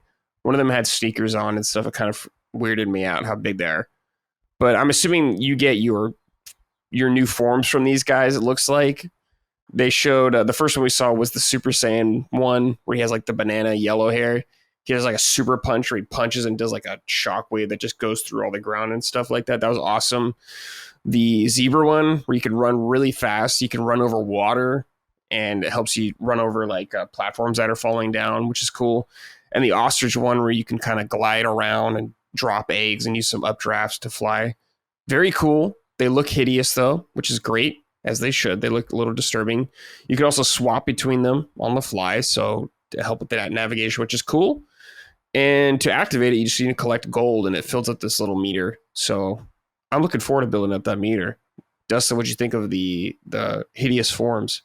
Yeah, when I saw the big boys that you take the forms from, I'm like, oh, these boys are nasty. I love it. Like, I was like, oh yeah, I like these big old nasty boys. But yeah, the transformations I thought were really cool. The one obvious, I mean, immediately, it was like, oh, he's Super Saiyan, which of course is awesome. Love to Broly. see that. Yeah, he's like Broly. Zebra form, a little odd. I don't know about Donkey Kong becoming a zebra. You know, I feel like that was more of a step. I don't want to say it's a step too far. It's just a bold step. We're getting dangerous. That's the Liza P boss right there, man. Jesus. Yeah. He's from Liza P Overture, man. Holy shit. Yeah. But I'm curious. I mean, these are the first three. Mm-hmm. Oh, what were you saying, Gene? What was that? I was saying these are like the first three transformations. Yeah. What other transformations are we getting? I imagine there's going to be like a fish one maybe or something like that. Oh. Unguard form. Yeah. Very cool. Gene, what do you think of the power up ability or forms? I'm pretty stoked. Yeah. It's like Mario Odyssey / like just donked up, you know? Yeah. It's just I don't know. Everything looks very exciting about the game. Yeah, it looked like. Oh, and my buddy HMK, the YouTube creator, he has a theory on the story. Actually, he says, "I'm thinking that Pauline got temporarily displaced by the Void crew from her childhood for their purposes, and she has to get back to her own time. When she's saying she has to get back to the surface, she's just actually she's like misunderstanding the situation, and she's trying to get back to like." Her own time, which explains why Cranky Kong is there. Because when I saw Cranky Kong, I was like, "What the fuck? What does this mean?" Then Yeah, time travel. Or that's that Donkey Kong. That Donkey Kong that we play in the game is probably not the Donkey Kong from the original game too. It'd be funny though if Mario was the final boss. Yeah, that would be cool. And you lose. You fucking lose. End of the game. Or you could beat the shit out of Mario. That could be funny too. That would be really funny. Without that'd be very. Then this would truly be the Last of Us of Nintendo, because this is like Nintendo's dad game basically. Yeah, you have to make a choice: beat up Mario or spare him. Yeah. Kill Mario. Yeah, kill Mario. Yeah, in the hospital. It's not just beat him up. You have to that's a deeper ending than Expedition 33, honestly, man. Yeah. Oh man, everyone is right though. These forms kind of reminded me of Banjo-Kazooie, which I was happy to see like transforming into different like animals and stuff like that. But being able to do them on the fly, I appreciate a lot. I can't wait to see what kind of platforming challenges they throw or combine them with. Here we go. The Void Company are the villains. Grumpy Kong makes giant corporate soldiers. Poppy Kong, Gene's favorite, is responsible for subterranean info gathering. And Void Kong is the leader. He's got like crazy gold teeth and stuff like that. This corporation.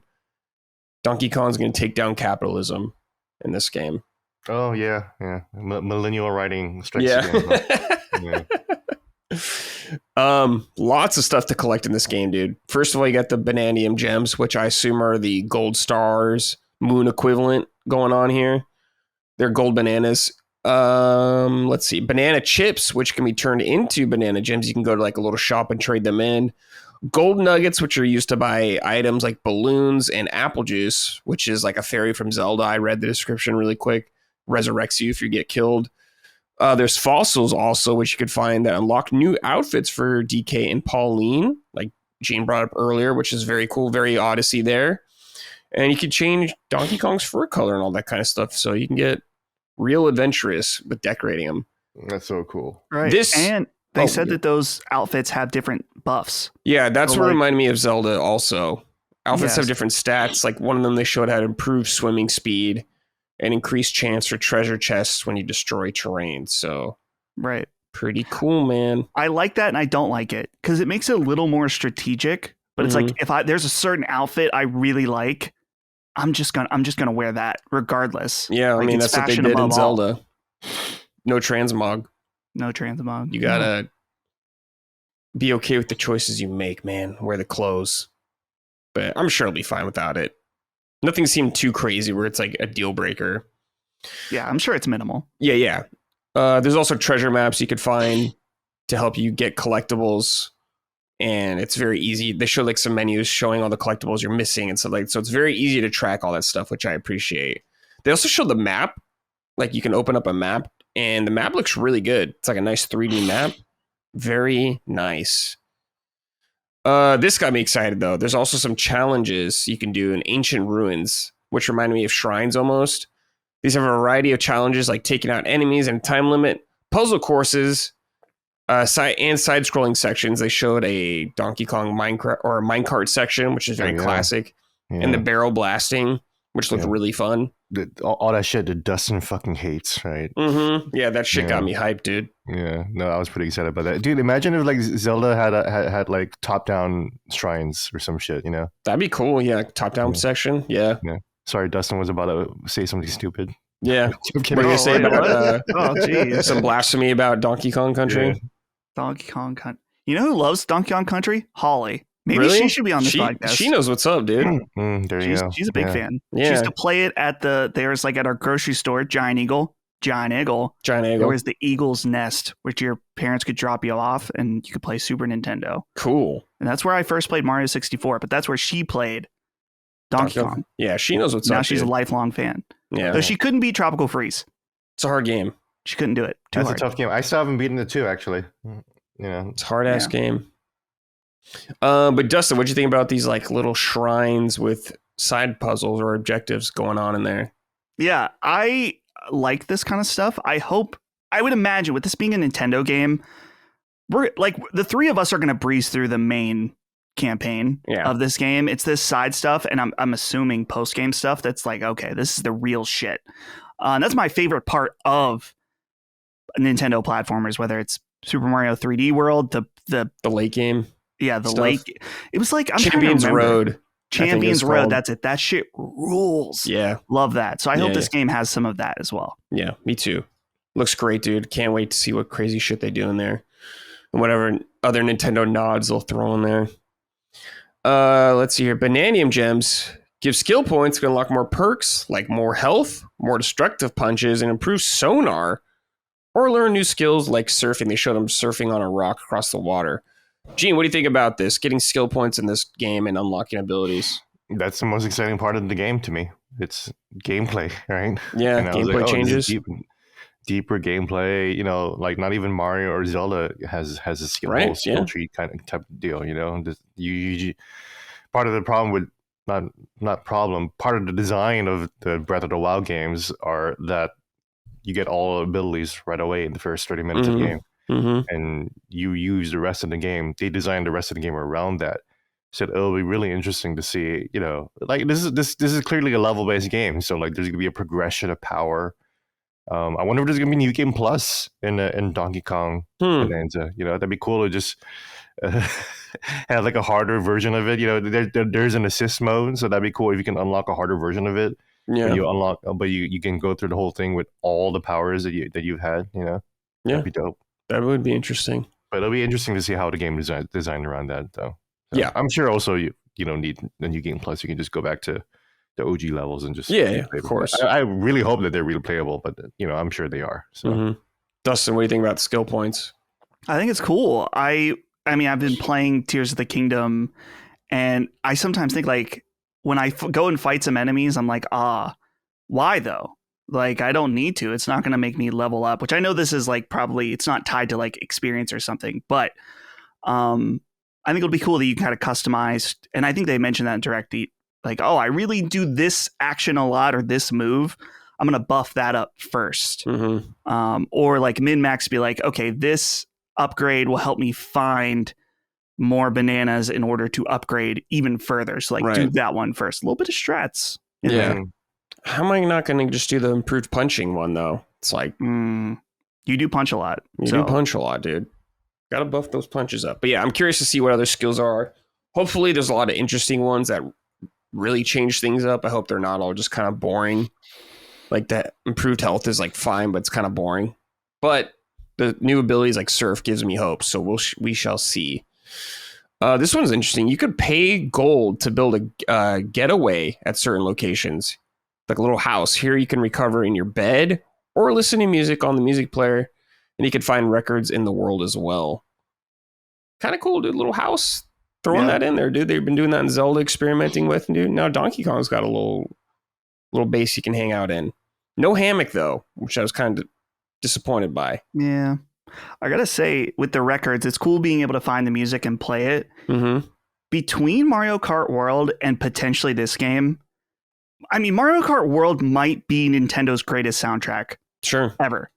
I'm not solidifying and signing that take yet. But every time I sit down to play it, I'm like, holy shit, the soundtrack. And I wonder if this is going to be, from what we heard in this Direct, like, man, Nintendo is going so hard on music right now. And I love to see it. It's one of my favorite parts of their games. Yeah, man.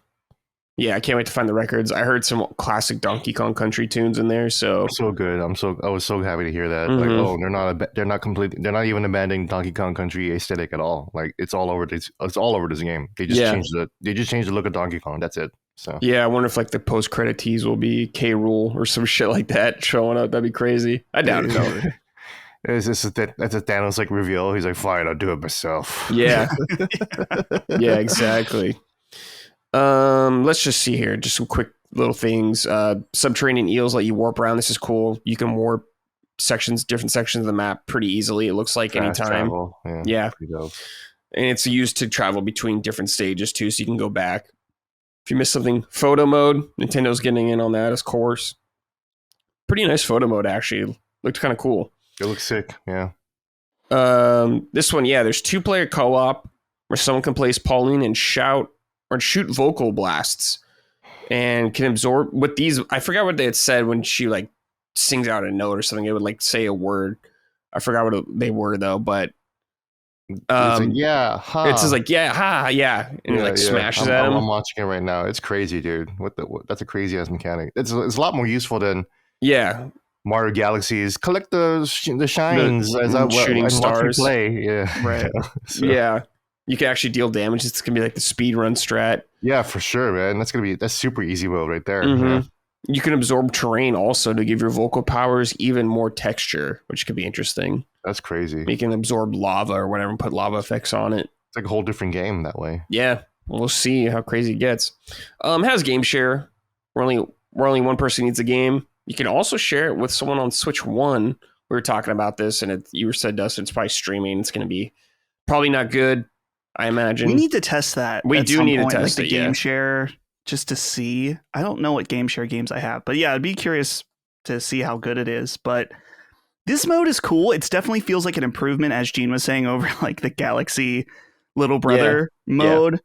I don't know though. Like now it's like middle brother mode. It's like it's like you're definitely going to be helping out.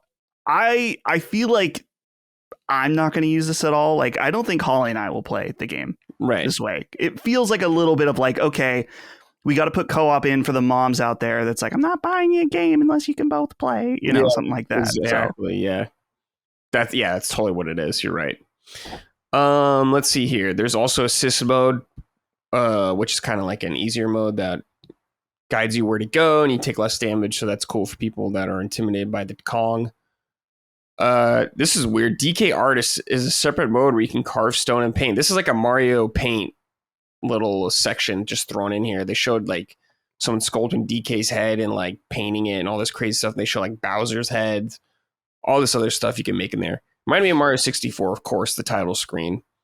I'll dick around in a little bit, but it's not something I'm going to spend a lot of time in. But it's cool, I guess. Oh, don't worry. Plenty of people will be dicking around with that. Oh, I know. There's going to be dicks all over that place. I mean, people are going to be carving dicks out of terrain in Donkey Kong real quick. That's everything. True. Yeah, no, it was actually one of the first things I tried to do. Actually, I was like, I think I'll. It's just human nature, man. Yeah, got to make a dick in it. Yeah. And also, there's a Donkey Kong and Pauline amiibo coming out July 17th, which looks very nice. That shit looks so fucking good, dude. Damn it. Very nice. Pay up though, dude. If you're gonna get it. I was at Target with my dad, and I was like, "Hey, I want to go look at the Switch 2 stuff real quick, just to see what their setup is like." And I saw the amiibo, and he's like, "Oh, do you have these?" He knows I have a collection. I'm like, "Dude, I think I'm out on amiibo because $30 per it's like amiibo, twice the price. Almost. It's like I can't do it anymore." Yeah, it's a lot. It's expensive. But then I said, "But if I'm being honest, they're gonna get me. They're gonna get me." Yeah, it's gonna happen. And I think they got me with this. Oh shit, dude! So I'm holding. Come strong. on July 17th. If you want the game and the amiibo, $100. Pay up to Daddy Nintendo. God damn it, dude! Holy shit! That's not... yeah, pay up a bill. Fuck, man! They made the $100 game. God damn it! Oh man! Imagine if it was 80. I mean, there's a world where it could have been 80. It could have been 80. Yeah, it could have been 80. And honestly, I feel like this game would be a little bit more justified too, depending on how long it is, I guess, right? But like this is a lot of game right here, so. Yeah. Definitely, it definitely looks more justified than Mario Kart World. I'll tell you that. Kind of, right? Yeah, that's the thing.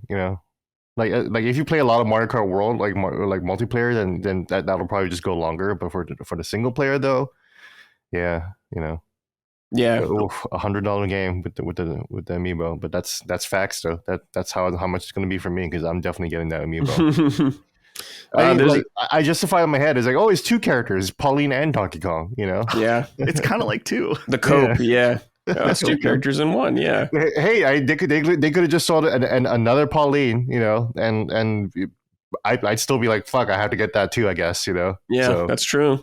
I'm glad Pauline's, just flying on the back right there. Yeah, don't worry, maybe they'll make an adult Pauline one as well. That'll really fly off the shelves. Yeah. But yeah. Oh, there's amiibo functionality too, by the way. With the Donkey Kong amiibo, you can get Pauline's like outfit from Odyssey, the singing one or whatever, the dress.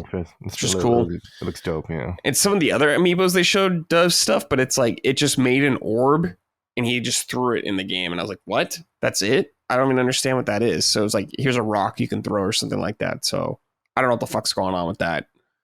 Yeah. I was like, oh shit, are they going to give you a Mario outfit or like a Link outfit for Donkey Kong? But Nope. Just a rock, I guess, to throw. Splatoon outfit, he gets like inkling hair, Yeah, exactly. Oh god, that'd be hideous.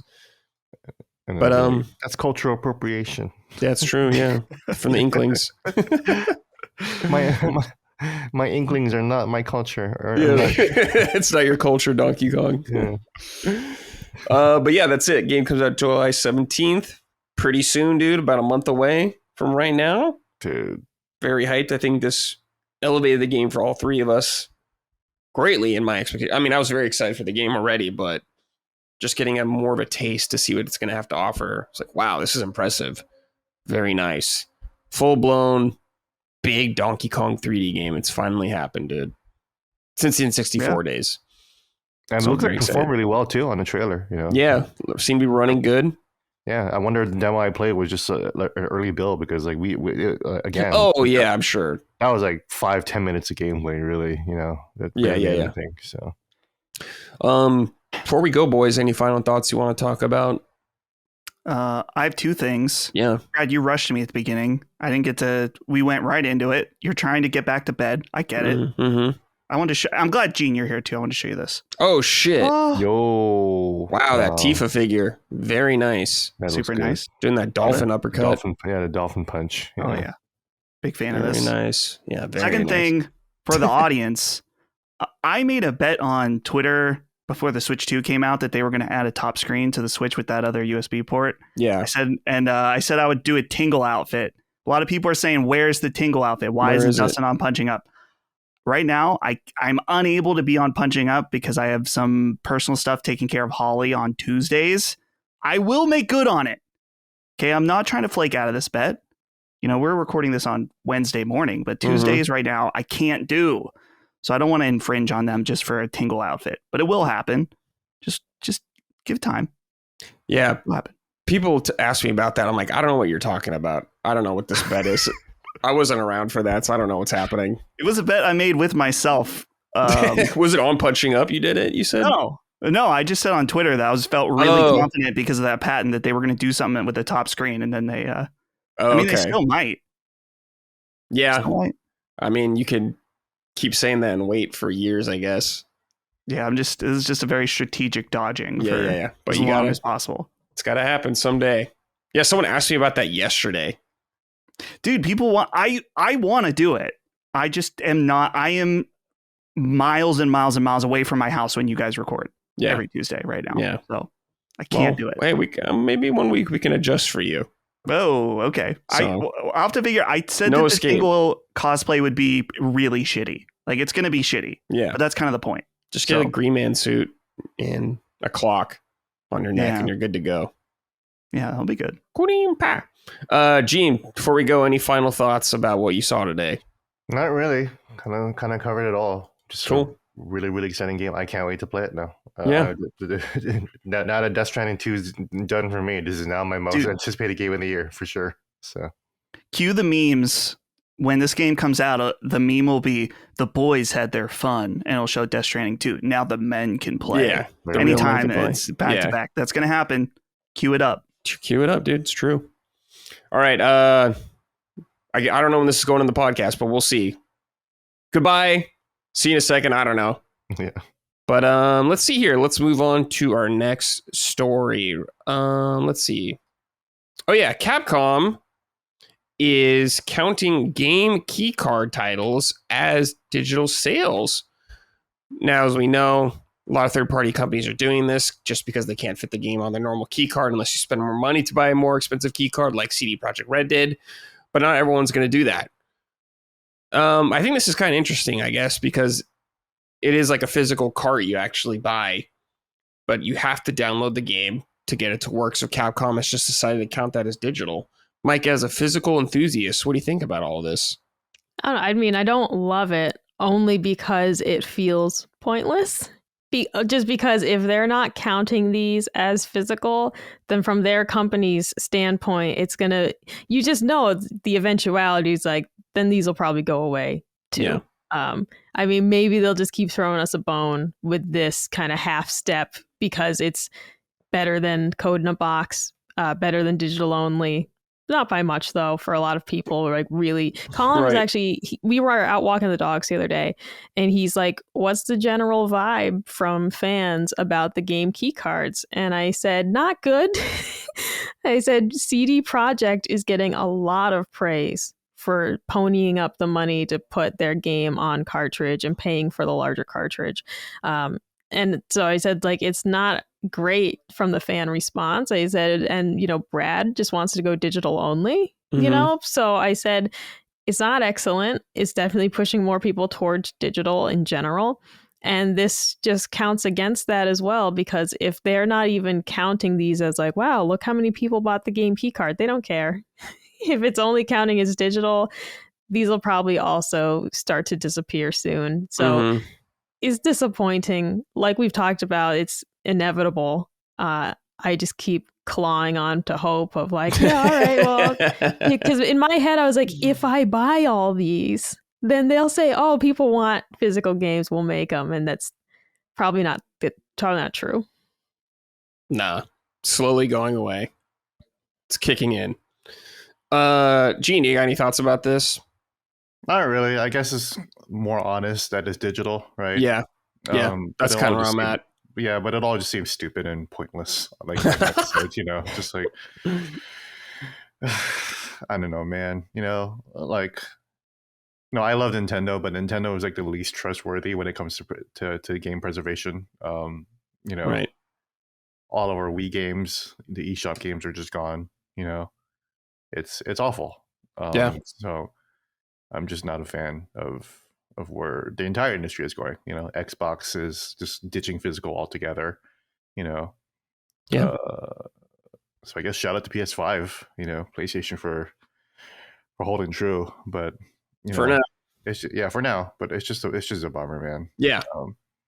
I And get like it. I would feel safer if digital storefronts were better about preserving games and the licenses. You know, for me, my dream is to just buy something physical, just like the movies. You know, when I buy a DVD, I get a code for it, a digital code for it, so I can watch it on my iPad, I can watch it on my PlayStation. Yeah, both. You know, both, or I can pop in a DVD and watch it there too. But you know, it's just but games will never do that because you know it's they're not only are they greedy, but also it will be hard to implement. You know, like I was just done praising CDPR for doing cross progression and all that stuff, but you know, from what I hear, that stuff is really really hard to implement, which is why only companies like Ubisoft and Bethesda or CDPR do it. You know. Mm-hmm. You sure as shit don't see Expedition 33 doing cross progression. Not at all, you know? That'd be nice, but, you know, that It's an doesn't happen. undertaking. Yeah, it's an undertaking. So, you know, as long as the work is hard and costs money and companies don't want to spend money, then it's just where we're at. It sucks. I don't like it. Yeah. Yeah, it's just a sign of the times. Mm-hmm. We're going digital. That's just the way things are going. People are holding on for dear life. I mean, the annoying thing is that we see how going digital has wrecked like music and movies, the industries, and yet games are like, oh yeah, we should fucking do that too. Why not? Ooh, Netflix, Game Pass, subscription services. Yeah, let's fucking do that. You know, they don't want to manufacture the games. It's cheaper. It's they make more money. You know, it's exactly so stupid. Because there's not. My thing will always be, it's like, I don't know, man. Like, why isn't the digital game like $3 cheaper? Just tell me how much it costs for the disc and the plastic and all that stuff and shipping it to me. Mm-hmm. Make the digital version a couple bucks cheaper, but they won't, because that's not the point. The point's to maximize profit. Yeah. I want to say some Vita games were like that back in the day when they came out. The digital versions were cheaper. Vita did have like I want to say you get a code along with the disc too, right? Or the USB, I think so. Something like that. But I want to say some Vita games are cheaper. I could be wrong, but whatever. Yeah. But man, Vita was a very, very progressive platform, honestly. You know, like, that was awesome. Yeah, I didn't discover that till way late, till it was way too late, because I wasn't, you know, really into gaming when Vita came out. But you know, the more I learned about the Vita, and I have a Vita now, the more I'm like, man, that was a really, really good platform. Vita was sick, dude. That game was just let die. That sucks, man. And then now we're stuck with this shit. You know. It sucks. You know, I really wish the PlayStation future was PlayStation Vita related and not. Yeah, well, we'll see whatever their handheld is. The PS5 Pro, blah blah blah.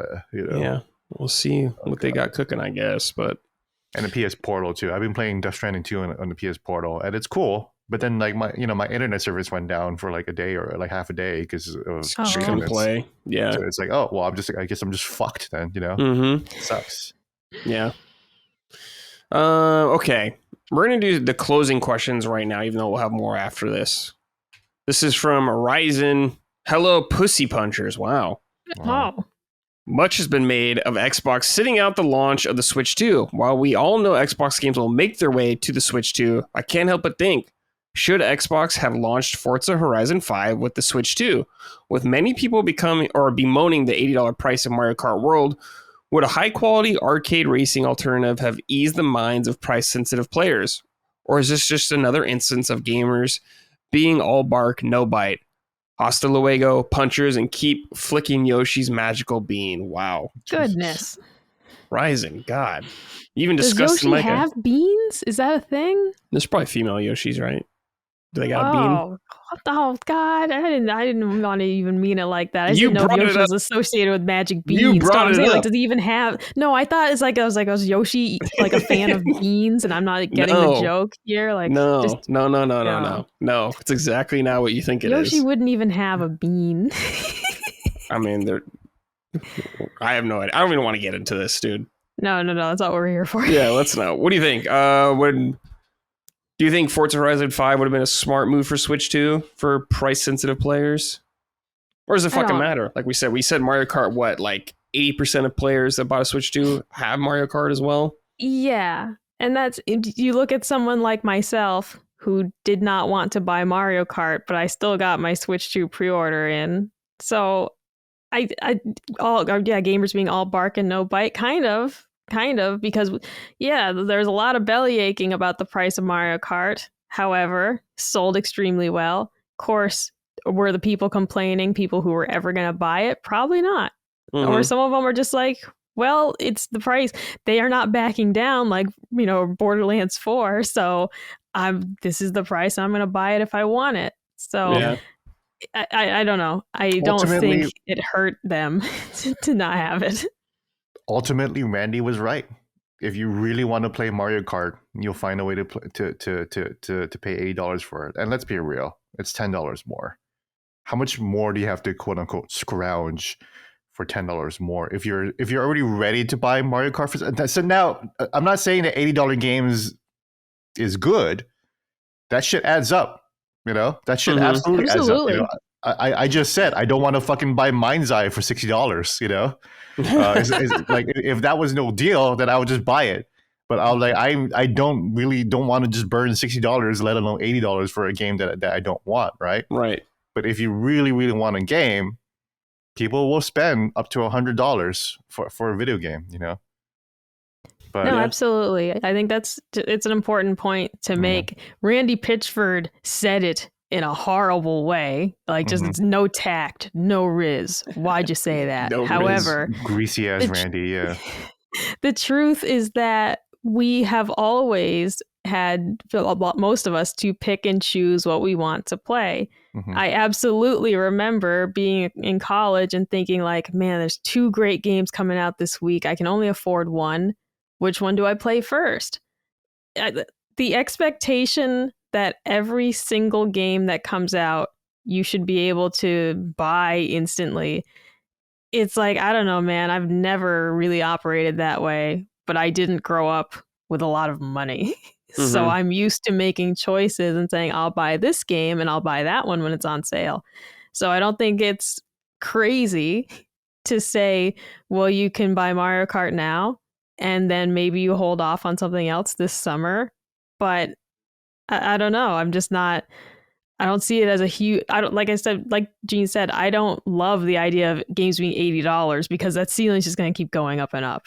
All right, we're going to look back 5 years from now, and they are going to be $100. It's going to suck, but it is. It's just like it is what it is.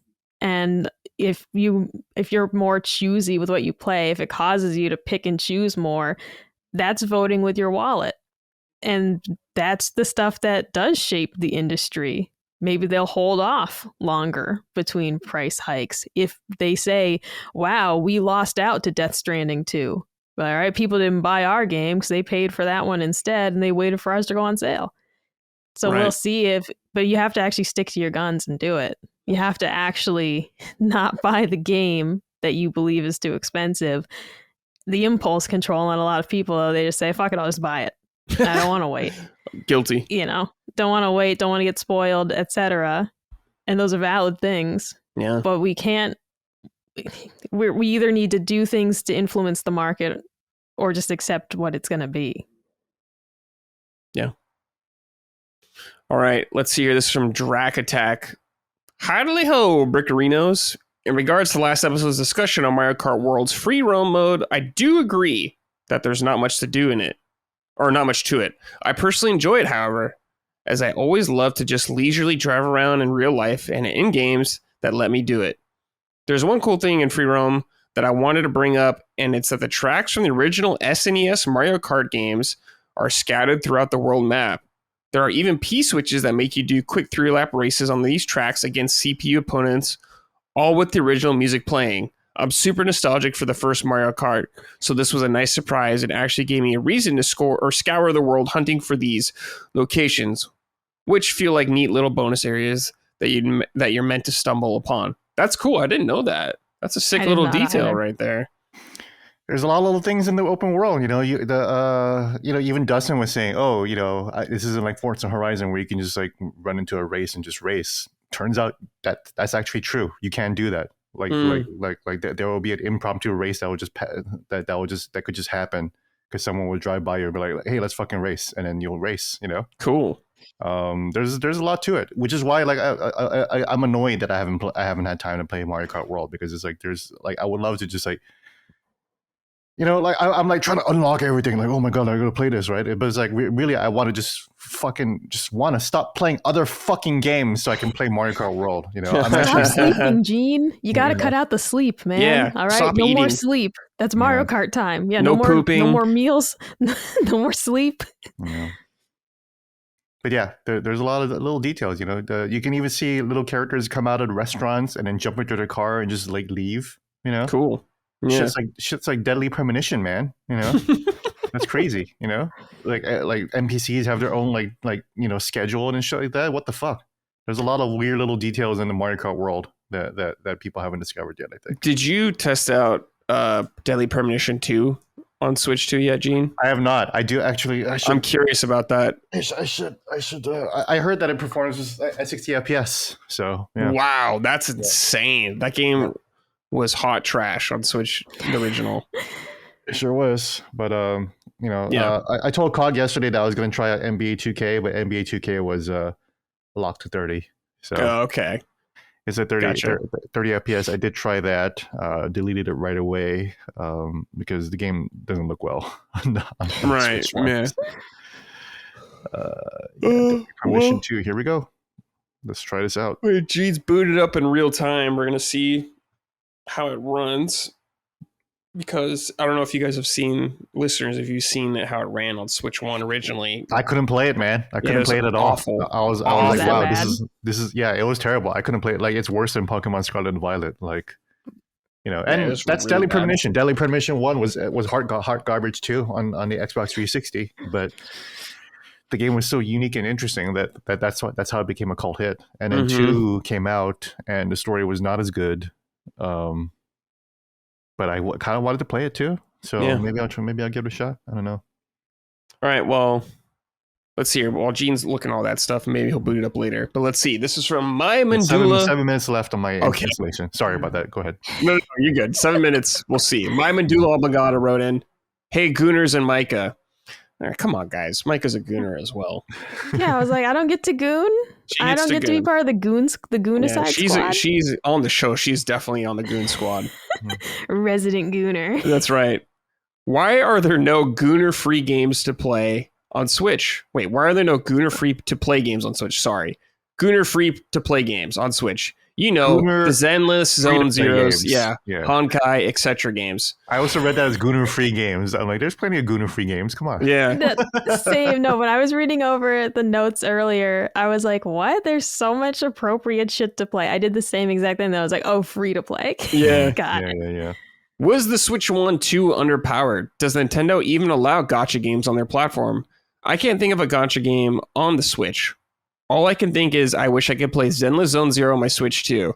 It would make things so much easier for me. Maybe the games will come in the future.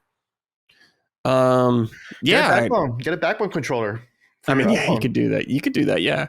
But Zenless Zone Zero recently and Honkai just came to Xbox. Maybe they couldn't run on the original Switch 1. I don't know. But Switch 2, unless Nintendo has something where they're like, we won't allow this game on here, but I can't really see them doing that. Genshin Impact. They fucking promised Genshin Impact all those years ago to come on the Switch 1 and it just never did. Yeah. And I would try it again. I loved Genshin Impact in the first year and I just dropped out of it because I just can't I can't play these games forever. It's too much. But I would definitely give it a shot if it was on the Switch too. Yeah, I could see them bringing games on there. Or Wuthering Waves, also known as Wuthering Waves. Yeah, Wuthering Waves. Yeah.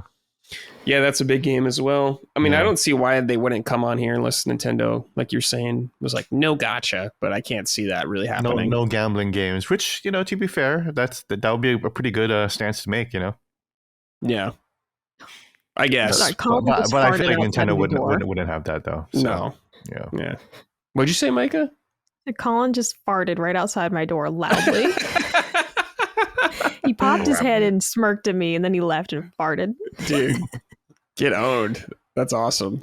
Mike, are you gonna, if these come to Switch, you're gonna goon it up on Switch too? I gotta be You're gonna honest. get This is some like husbandos? No, this is my old lady thing of like, I still don't know what any of this shit is. I tried to watch Game Grumps play Genshin Impact. I'm like, I don't get it. And I actually didn't watch it because I was like, I don't know what's going on. These gacha games and all that, I don't know what it is. I'm just not into this. So you can keep these off of Switch. Yeah, I don't they're want just them. incredibly popular video games. Yeah, I don't know, man. I don't need this. Like Gene had said, Colin experienced this with Helldivers, recently. He really, really liked it way more than he expected playing online, even with just randoms. And then he was like, I could play this for months straight, but I can't because I got to keep up with the current new games. And so similarly, it's like there's a limit to. Our jobs Yeah, suck. because I'm not going to lie to you. If I didn't do this for a living, I probably would just still be playing Call of Duty for months on end like I used to. I used to get the new Call of Duty and just fucking play it for hundreds of hours. And I would play other stuff on the side, but like multiplayer, Micah, who used to play Gears Online just for hours a week and not touch any other games, you just can't really do that anymore. Because the listeners would be so fucking sick of it. and what else can I say? What else can I say about it, So yeah, it just is like trying to beat games in a timely-ish manner and trying to keep up with, relatively new stuff. Just you can't let yourself really get sucked in. I stopped playing Story of Seasons on 3DS that I was playing. I was really loving it. Trio of Towns, that's the one. And I still haven't gotten married because I pick it up periodically and try and just like chip away at some stuff because the goal is just to get married. But I'm like, I can't sink another 30 hours into this. I just can't. Like, I gotta do other stuff. So I don't need these. Please don't do this, Nintendo. Keep all that trash out of here. I don't want it. They're gonna bring it. Too much money on the table. Yeah.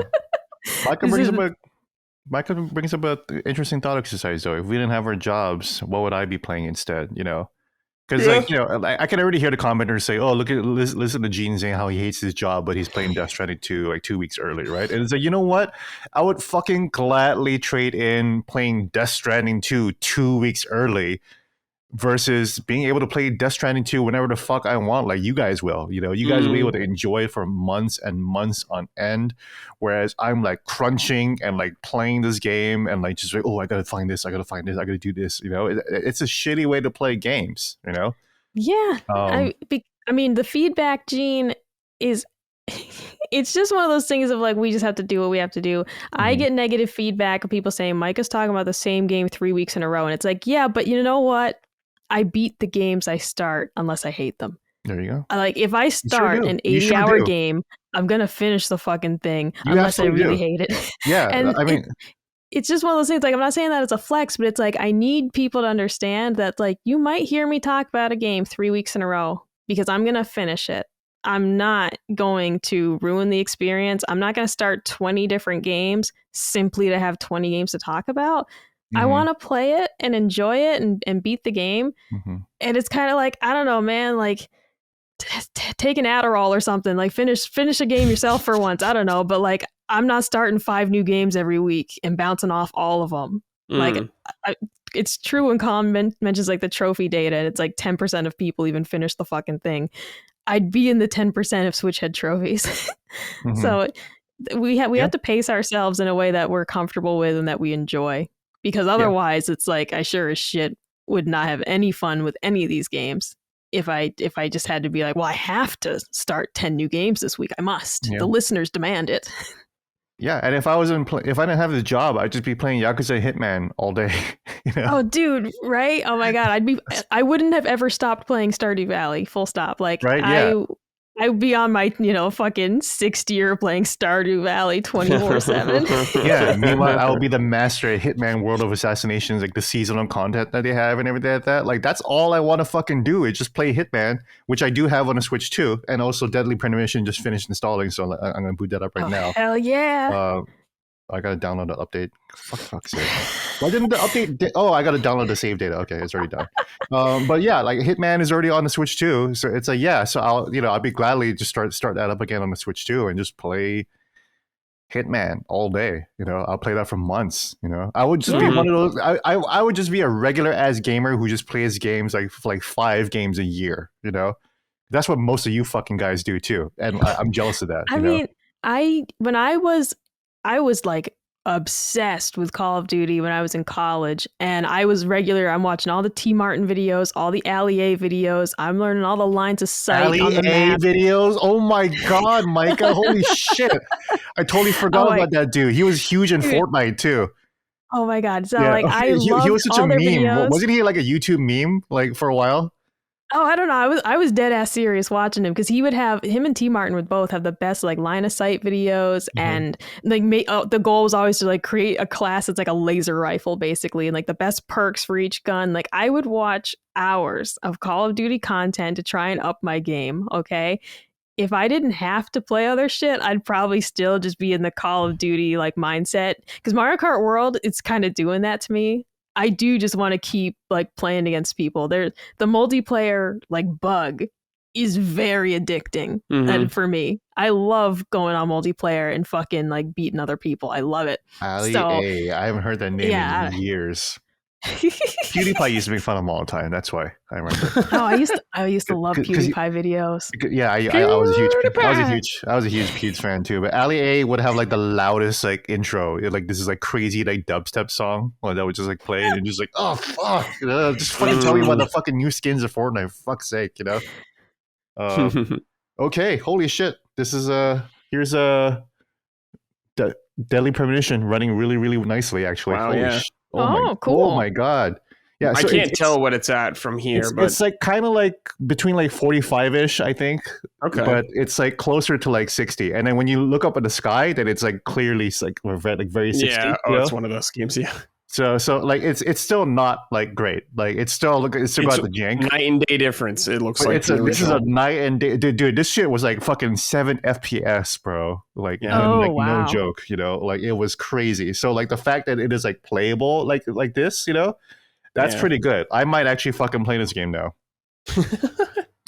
The world looks kind of cool actually. Like this is a dope world. I might actually just play this game. Fuck. Okay, this is from Elazar. Hello, the Bricked. Not trying to bring down all the greatness of the Switch 2, but I keep hearing the conversation around it being focused on, look at how great these Switch 1 games run on Switch 2. And that's awesome. I'm going back to finally play the Pokemon DLC and finish up DKC Returns. I should have proofread this. But are y'all worried about how actually are you all worried about how actual Switch 2 games will end up running on it? Mario Kart World looks great, but it doesn't push the system. Maybe Donkey Kong Bonanza will push the system with breakable environments. It does push the system. Yeah, because I was going to say, she gets a little hot sometimes. So I feel like that system's being pushed because sometimes it gets a little warm when I'm playing Mario Kart World, and I'm like, I just played like fucking like 30 seconds of Deadly Premonition 2, and it's already like a little warm. Like the Switch is fire. Yeah, it's already a little warm. Apparently, I think Deadly Premonition 2 doesn't have inverted controls. I think that's why I dropped the game. I can't. Oh, you're an invert Andy? Gotcha. Because it's fucking Nintendo 64 that did that. Mario 64 was inverted, so that's for me. That's just like that was like the first step I took. So, but good question though. Yeah. I think for a couple of years at least, Switch 2 games will be impressive. First party games, I feel like will always be impressive. Like even Tears of the Kingdom was extremely impressive on the Switch 1, and it had problems, but for what the game was doing, it was crazy. So I think from a first party standpoint, it'll always look pretty good. Third party, second party, don't really know. It could look stinky real fast. I have no idea, but hopefully it doesn't raw out in the sun as fast as like Switch 1 did. So we'll see. But we're gonna have like 8 years with this thing, so get comfortable, everybody. Maybe more. Maybe this will be the 10-year console. Like maybe more. Yeah, who knows? DP2 has inverted controls, so just a correction there. I just don't know where to set. I just don't know where the settings are, so I might explore that actually. But okay. All right. Yeah, when I did play Donkey Kong Bonanza at the Switch 2 event, I did notice some slowdown when I started going like crazy on the walls, just start breaking everything. Like it wasn't like a perfect 60. So like already, I think the game that game, which is significantly busier than Mario Kart World, at least in terms of visuals, is it's gonna be pretty interesting. But yeah, I totally agree with you, Brett. I think for the first few years, at least Nintendo first party are gonna do really well. And as long as third party can put as much love into their ports as CDPR did for Cyberpunk, then I think the Switch 2 will do pretty good for at least like maybe like the next 2-3 years. Honestly, as long as this current gen of PS5 is still going, I think it's pretty clear that the Switch 2 will probably be able to hit those levels fairly okay. Yeah, once like PS6 or whatever Xbox comes out with, then we're back to Switch 1 days. Basically. Yeah, now we're getting real stinky again. Maybe, I don't know, because who knows how much the PS6 or whatever the next Xbox is going to give. They're just going to be like 5090s. So I don't know. Yeah, maybe. All right, this is from Crafton. Sorry. Yeah, this is from Crafton Picard. Hey, brick shitters, dude. Do you guys have do you guys go on ridiculous buying sprees at every console launch like I do? Anytime I get a new console, I buy up way too many games at full price so that I have something to play on my new toy. I never regret some of those purchases. For the Switch 2, in addition to the Mario Kart World bundle, I got Kunutsugami, Yakuza 0, Cyberpunk 2077, Fast Fusion, and Switch 2 Welcome Tour. You could probably guess which of these I already regret, but at least it was only $10. There was absolutely no reason for me to buy all these games all at once, but the console launches just make me stupid. Do you guys have any major launch title purchases regrets? If so, what was the biggest? Mine, so by far, is the $30 I spent on the Fantasian VR for the PSVR 2 a couple years ago. What a piece of crap that game was. Thanks. I'll fall asleep and listen. All right, Gene, you were ready to go at this one. Yeah, I definitely buy a bunch of. I've done that before. I haven't done that with the Switch 2, thankfully, because I actually got codes for pretty much every game you mentioned here, except for Fast Fusion, which I do want to try out. I bought it. It's cool. Yeah, I think I might just buy that because Fast RMX was a Switch 1 launch game. Mm-hmm. That game was dope. It's really like $15 or something. Yeah. I guess there was a game called Mr. Swifty that launched with the Switch 1 too. Mr. Shifty. It's a kind of a shooting game and an action game, and that was a game that I bought. It's an indie game. I just bought it just because it was just one of the only games. It looks like Hotline Miami kind of style game. Kind of, yeah. But it was like okay, and then I played it. I was like, this is okay, but I just started to. It's just a game that I just never continued. I played it for maybe an hour. Yeah. At launch, and that was just kind of a waste of money. I'm not saying the game is bad. It just wasn't the one that caught my interest, and I just never went back to it too. So I totally understand what this guy is saying when you just want to buy everything on launch. And I hope you're having fun. Yeah, I mean those are all good games, but other than Welcome Tour, which I still haven't played yet. I know I'm the biggest glazer of Welcome Tour, but I've just barely turned on my Switch 2 in the past week or so, but. I totally understand. I never bought I Am Setsuna. What else? Or 1-2 Switch, and I didn't even buy that either. I did not buy that. No. Yeah. I bought Snipper Clips though. Snipper Clips I bought, and that was cool. I just didn't play that much. That game's sick. PS5 launch games. This is a PlayStation 5 launch games. I'm trying to think what PS5 what I bought. Demon Souls. Well, I mean, I got that for review, so I didn't buy that. Yeah, and you wouldn't want to get that too. Watch Dogs Legion, I guess, which I just played. I just praised and played, but I've stopped. Yeah, yeah. Because the game does get kind of boring after a while. Bug Snacks was a game that came out. Bug Snacks, yeah, that was I think that was on Plus at least. That was on Plus, yeah. I'm not again. These not say, oh, Godfall. There you go, fucking Godfall. Oh God, yeah, I did not buy that, Bro. I bought that shit, and I was like trying to like just like gaslight myself into saying this game's not bad. It's all right, you know. And yeah. it was the first time I actually remember falling asleep to a video game.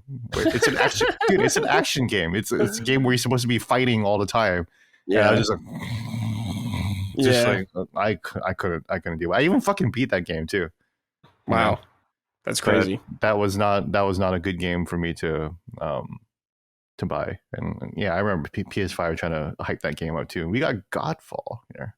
Yeah, but no one remembers Godfall. Even you forgot. Never played it. Yeah, Micah, what about you?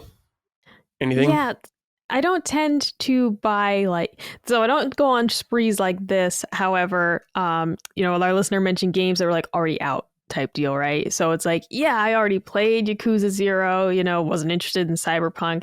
Generally speaking, like, of course, with the Switch 2, I have a decent Switch 1 library of stuff I already played. So I didn't have a list of like, oh, I really want to get this for Switch 2. I am, waiting for more new titles to come out. I'll say, though, a launch game I regretted, very rare. It was Rise, Son of Rome on Xbox. Oh, dude, Maddie and Cog like that game, I think. No, don't regret that. That game rules, man. No, here's the thing. It was so gory, it made me nauseous, and I couldn't play it. So the regret was strictly the game was all about how realistic it looked, and the sound effects were disgusting, and I was so excited for it. It's a regret because I couldn't play it. I should have listened to my inner thoughts that said, you're not going to like this. Like, it's really cool. And I liked the story and like what I experienced, but like I flat out felt sick playing it and I couldn't finish the game. So I ended up like Googling what happened because I was like, I can't do this. That was the regret, was just not listening to my gut and saying like, you're not going to like, this isn't actually a Micah game. You want to get in on the hype. You want that day one edition that says it on the case, but you're not going to actually like it. And I should have listened to myself because I knew better and I could not play that game because I could probably go back to it now because now it's not going to look so realistic, right? Like looking at it through 2025 eyes, I'll be like, yeah, it's not that realistic. But at the time it was like, holy shit. Look at this. Yeah. I really did just chop that guy in half. Also, yeah, I again, a reminder that I never actually bought launch consoles at launch other than the Wii and the PS1. So the Wii is probably the closest thing I have to actually like buying a bunch of games on launch day or like around the launch time. And I remember, so here's a list. I definitely remember buying Happy Feet. Oh, really? That's funny. Yeah, because my fiance loved that movie, and I was like, "Fuck it, let's buy the Happy Feet game." I love the movie too. I thought it was a great movie. I was like, "Fuck yeah, I'm on the Happy Feet." And then there was Red Steel, which was pretty cool. Oh, right? Yeah. I played through that. Yeah, not bad, not a bad game. It was a first person motion control melee shooter combat. Not a bad game. And then there was Excite Truck. Yeah, which also was not that bad either. Yeah. And then I think the Trauma Center, Second Opinion, an Atlas game. Was that a launch game? That was a launch game, bro. Oh, shit. I bought that later. Yeah. But yeah, that game rules. Yeah, that game ruled too. And I bought that on launch too. Me and my fiance had a really good time playing that too.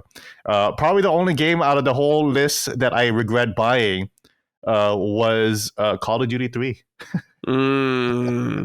Which I had fun, but I was like, this is definitely like a shitty subpar Call of Duty, like when like the Nazis are trying to attack you and you have to like struggle with the Wii remote and just punch like this, and I was like, I'm not having fun doing this right here. Just punching the air. This is not fun. This is not like sports.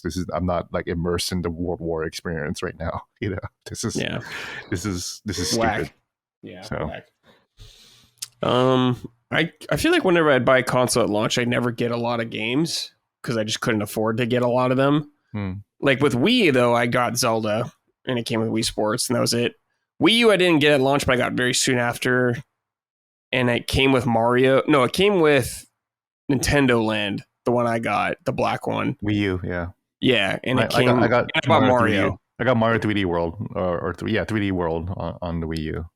Yeah, but it's like, I can't. A PS4 I bought Killzone and Assassin's Creed 4. I think that's it. But it's like, yeah, I usually don't buy a lot of games at launch. Yeah, Assassin's Creed 4. That was a cross-gen game, right? Yeah, it was. And it looks so much better on the PS4. So I played the hell out of it on the PS4 too. Yeah, it was awesome, dude. Yeah, I played it on PS3 a lot too, but I double dipped on PS4, and I was like, oh hell yeah, I'm gonna play this game again. Double dip, baby. Yeah. But yeah, that's it for this episode. Except for we're gonna let Gene gush about or talk about Expedition 33 if he wants, whatever he wants to. Full spoilers are on, dude. So if you don't want to hear any spoilers for this game, you got to get the hell out of here now. That's why we saved it for the end of the show. Yep. Micah, you already were on the first spoiler cast, weren't you? No. Oh, you weren't? You weren't on any of them. So if you want to say anything there as you well. Go. Yeah. This is for the stragglers of your the LSM. dumping ground. Yeah, dumping ground. Yeah. So what you guys talk about? So now is the spoiler time. If you want to dip out, this is it. We warned you at the beginning of the episode, so you all saw this coming. But what you guys talk about in the spoiler cast? Like I saw Colin was really curious about what happened before everything happened. Oh yeah, he talked about like kind of like the story setting up the whole events in the world and everything like that. Mm-hmm.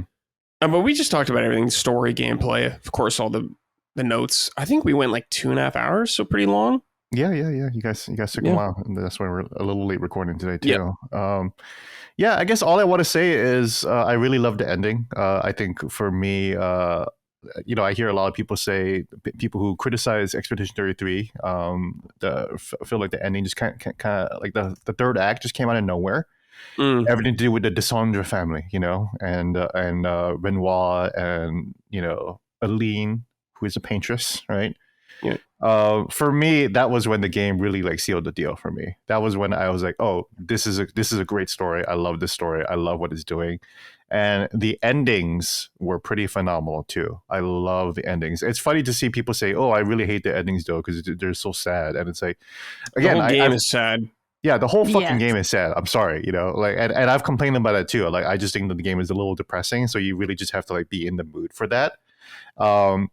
But I really, really especially enjoyed how dark the Mael ending was. When I was presented with the choice to choose between Mael and Verso at the end, I was like, I'm choosing Mael right away. I'm very sympathetic towards Verso. I love Verso very much as a character. I think he's such a fascinating character. One of my favorite things about Verso throughout the game, and when you play it a second or third time, you really see the struggle in what Verso is going through, where he's like, do I really want what I want, which is to end my suffering, but end my suffering, but also end the world that these people exist in, and there's a lot of debate on whether the painting itself is a fake world, right? And whether these are just fake people, whether this is just a Minecraft server that Verso made before he died. And then Aline, his mom, was like, no, you can't delete the server, Right, don't delete the Animal Crossing save, like, everyone's there. And it's like, if you look at it that way, then I can understand that Verso is clearly the right choice, but that is not how the game portrays it. The game portrays every single person you meet in the painting as a real living being, that these painters are able to create gods, or are basically gods that can create life, and they play with these people's lives, So like, imagine if God came down right now and said, God says, oh yeah, I sent Jesus down, and now here I am, I'm God, and I decided you guys are all fake, all of humanity on earth, right? What would we do? We would be sending nukes to God. We would create a party of magic users and warriors and Navy SEALs, whatever, and we would go and try to fucking kill God, which is exactly what every JRPG is about, right? Mm-hmm. Which is why I really like Expedition 33, that it really kind of ended up becoming a very traditional JRPG. Oh, this is a game about adults. No, it turns out the main character is actually a teenager. Still. Actually, it turns out the whole game is about actually killing God again too. But I really, really love the way that the game portrayed this and made, it was really interesting twists on how we think of gods. And I spoke with Guillaume Broche about their stylistic choice, about how everything is motion captured and lip synced, and all the voice actors are named voice actors, and they put so much passion into voice acting, and every character has history and culture, and there are generations about that. All of that is meant to communicate throughout the entire fucking game that these are real people that you're killing if you choose the Verso ending. So that's why I went with the Mael ending first. Also because the quest started with Mael's journey. The Mael and Gustav's journey. They wanted to kill the Paintress. They wanted to end the Gommage, right? And this cycle of death. So I thought, I gotta choose Mael. We gotta see the quest through. This is the end of the quest. So let's finish the quest. Yeah. The only thing that confused me, Gene, about all that is because Mael is a painter herself. Mm-hmm. So even if she does kill them all or whatever, she can just repaint them again, like she did earlier in the game. Yes, but the Gestrels make that point. The resurrection cycle of the Gestrels. Remember when that little guy dies? I forgot his name already, right? Yeah. When he dies, and Monaco is like, yeah, I guess we can revive him, but he won't be the same little guy that I know, right? Mm-hmm. And it's like, that's to communicate that when you kill these people, you are killing them permanently, and if they repaint them again, they're just new people that you made, But when they repaint them, they seemed exactly the same. Like they had all their same memories and everything. But because the canvas is still there, that's why. Oh, you have to destroy it. Once you destroy the canvas, so that's what gets confusing. Like how does fucking painting and canvases work, right? Yeah. Like Verso is like the battery. Verso's soul is like the battery that Aline or Verso himself like placed into the canvas to supercharge this universe, right? Mm-hmm. So like as long as the canvas is around, you can just conjure up Ciel and Luna over and over again. They still retain their memories. You're absolutely right. Mael can just do that, and that's why she's staying in there in this server of real people to regenerate these people all the time. Yeah. But if Lune died, then and you resurrected, you try to resurrect Lune, then that's a different thing. So that does bring to question, who is Gustav at the end of Mael's ending, right? Is it just a new version of Gustav? That's not the Gustav that she grew up and raised with, Yeah. But that's my take on the ending, really quick, really. Yeah. Micah, I don't really have anything else to say. Yeah. Yeah. Do you have any thoughts about the ending or anything like that you want to speak on? Yeah, I immediately chose Verso because as soon as it was revealed what was going on, I was like, "Oh, this bitch is crazy," and her dad's right. She is crazy. We gotta get her ass out of the painting. And I was right too. I told Colin, I was like, she's doing this whole Daenerys Targaryen type arc in the last season, and I was like, and you're out of your gourd, lady. Like, go back home. And the biggest thing for me is, how do I say this? I saw a lot of comments saying, but she has no life in the real world. And it's like, she lost her voice. She can still see, hear, walk. Okay. It's like, I don't know. I think the life of a disabled person still has value. Sure. I think to say that, she has no life outside the painting. It's like she can see, hear, and move. Make a life, woman. Your brother died for you. And I don't think he died for you to retreat into the painting and slowly die. Painting in that world or whatever. See, that's number 2 is knowing that Verso's soul is still alive in there, and that little child portion of him, and they were like, "Do you want to stop painting?" And she's like, "No." So and that's kind of fucked. Child is like, yes, I want to stop. And he's Mael is like, "Too bad. Like, you're my dancing monkeys. This is my world." Like. Shout out to Ben Starr for acting, I don't want this life. I don't want this life. I know. That broke my fucking heart, man. That broke my fucking heart when I chose my own ending for sure. Yeah. I was like, that's fuck the me, thing. right? I really just was like, I'm not so callous to be like, oh, they're just all fake. But the reality is that it is just an unhealthy coping mechanism. Her mom retreated into the canvas in her grief. Mm-hmm. Alicia's goal was to help her mom out of it. Mm-hmm. Then Alicia, amnesia, whatever, forgets why she's in there, forgets who she is, and then decides, actually, mom's right, and this world's awesome. And so it's like, on the flip side, it's like, I No, love man, playing the Minecraft. original goal was for her to get out of there. Yeah. So I could not choose the Mael ending. I watched it online afterwards and I was like, holy shit, that is so sad. Because Versa like doesn't want to play the piano and she's like, play the fucking piano. Like, It's do so it. Like, you fucked know, up. Like like a piano bitch. it's Yeah. so dark.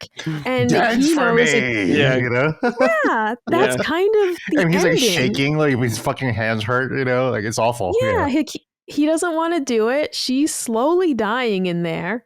Hmm. And the reality, when you get the other ending and the whole family's together, smiling for the first time probably in a while, and you wave goodbye to your old friends, and you get the moment of hope that's like, Alicia, like there is a life ahead of you. You Mhm. lost your voice. You're disfigured. But there's a life out there still. And that truly is like the message for me has got to be that, oh yeah, horrible things happen, but life keeps going in the real world. Retreating into this pretend land. Of course, it's sad to lose the It's not characters. pretend though. Like, It's not pretend though. It's a But real it is- world. It's a real it's land. not. Though, No, right? Like, it is a real land. I That is know, but, like, inarguable. That is inarguable. It's it's a real not place. though. It's not though. No, This the is like the director said difference it's of like. real though. It is real. It just depends on how He you doesn't feel get about to those say real that people. for me. He doesn't get to say that. Like it's no, it's a painting. Because as soon as I was like, oh, this is a painting, I was like, oh, all right. No, but it's a painting 'Cause- of real people though. It's a real universe in there. Real Gene. I And don't here's know. the thing. I'm glad you brought up the disabled thing because you of course disabled people deserve a life, right? And I mentioned this before on another podcast, but you know, when I had cancer, I was disabled. I don't want to talk about what happened to me or what I was going through. I'm perfectly able now. Everything's fine in my body, right? But when I had cancer, my body didn't look right. It didn't function right. I had a whole bunch of tubes sticking out. I could still talk. I could still walk. I could still think straight.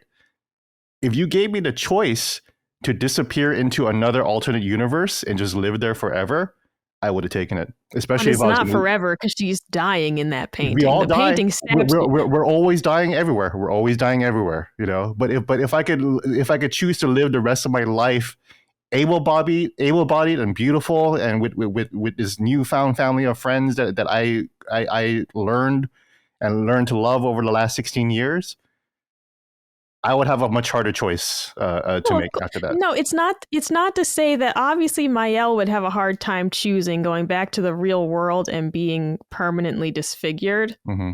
However, it is objectively the correct choice to return to your actual family and the real world. To kill millions of people? How real is the fucking painter and writer's world where these fucking idiots are creating things out of painting and writing? What kind of real world is that too, right? Because it's a Minecraft server. Just like you said, the fact that they can just delete it means it's not real. Because it would take a lot to just delete the entire Earth. It'd be a lot. But deleting a server is nothing. But it's not the a server, argument though. They build a universe. That's the thing. Canvas. Though. It's a canvas painting that's got stuff in it, and they can destroy it.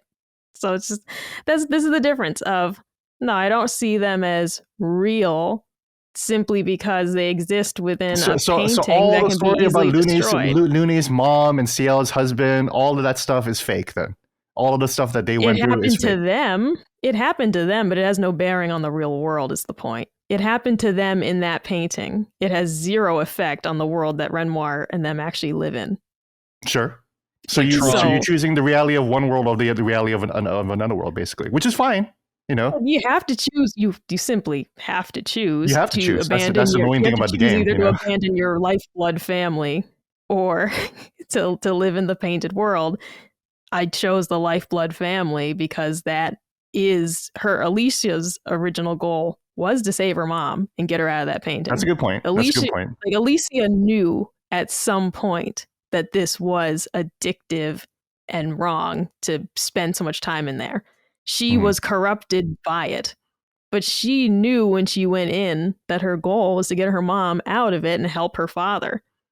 So in a very roundabout sense, the original mission was to get Aline out of the painting and get rid of it. So it's like the reality is that there's no wrong answer. Mhm. But no, I don't see the painted people as being as valid as the real people That's fair. in the That's world. a fair reading. That's a fair reading. A lot of people think that too, but it's just wrong. That's all. because these are meant to be real people. They have real people. They have culture. I mean, they had to be, because otherwise the game would have no motivation. If you knew from the jump what was going on, you would be far less motivated to save it. You have to become attached to these people. That's good game design. You simply must become attached to them, or else you don't care. But that's kind of what happened. Is as soon as they made the reveal, I was like, I don't want to fight Renoir. This guy's right. So I went through the motions, but that's half of the reason why I set the game on easy at the end. So I was like, I'm not going to spend hours grinding to beat Renoir. He's fucking right. And I was like, I don't want to do this. I was Versa. I was like, I don't want to do this. I don't want to do this. You know, like, let me out of here, because this is the right thing to do, is to get your ass out of this painting. Sure. What was the spoiler cast like? Was there this much debate over the ending?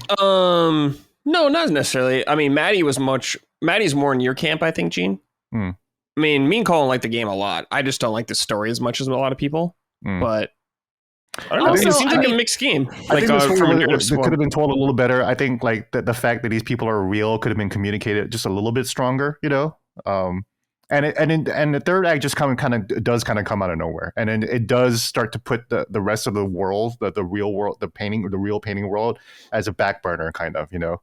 Yeah. And so, like Looney and CL just become like, you know, just like complete side characters at that point, you know, like they disappear from the story altogether, you know. Yeah.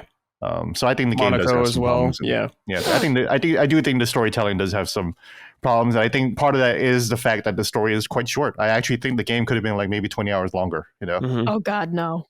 Yeah. But I'd had enough by the end. Well, because the fact that this is a world with culture is it's very forward heavy, where like everything that happens with the culture and the history and everything that is in Lumiere, and then you kind of like discover it through this like dead fucking like depressing world where the only other people around are gestrels, right? And everything else is just kind of dead and just like, you know, like it's kind of a shitty world. But it's like, no, and then Mael makes it new and pretty again. And you know what it reminds me of, Gene, is Verso is suffering.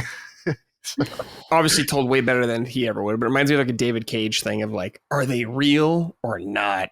It's like, are these robots real? Do robots deserve rights? And no, they don't.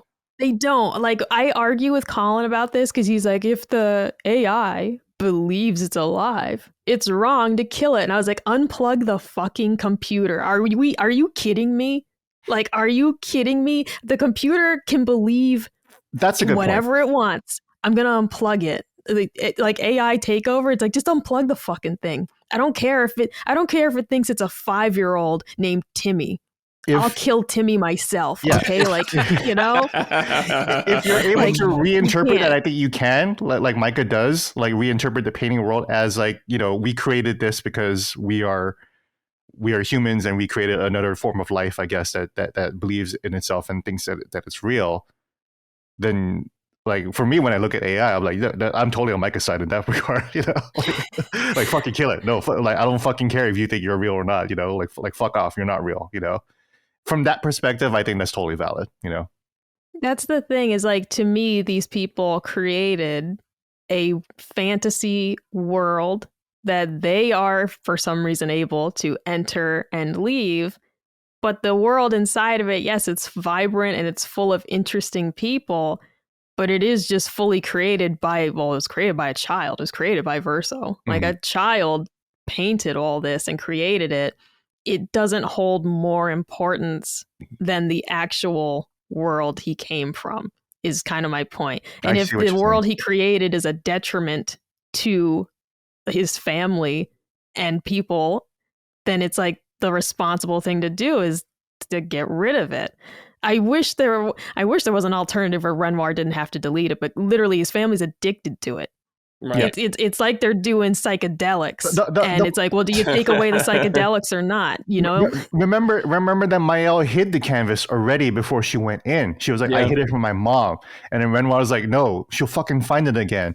And at the very final boss, you see Aline fucking. She's like, I'm back, bitches. You know, she fucking found that shit like right away. Right away. You didn't hide it good. You know? You can't hide shit from a mom. You can't hide shit. You can't hide anything from a mom. She found it right away. She's fucking addicted. You're right. You know.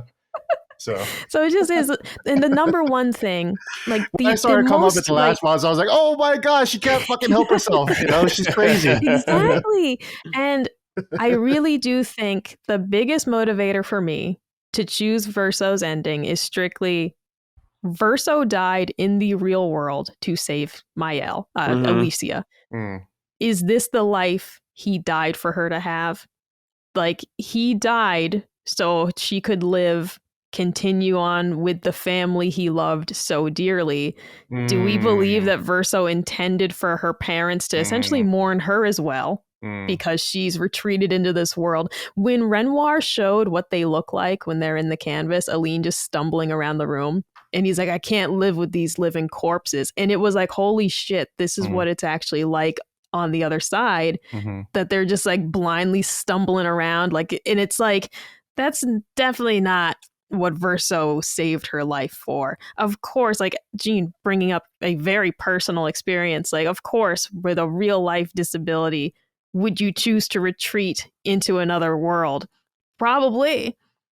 But it's also a matter of, can you find meaning in your existing life? You know, and can you, and it's like, it's just not what Verso died for, in my opinion.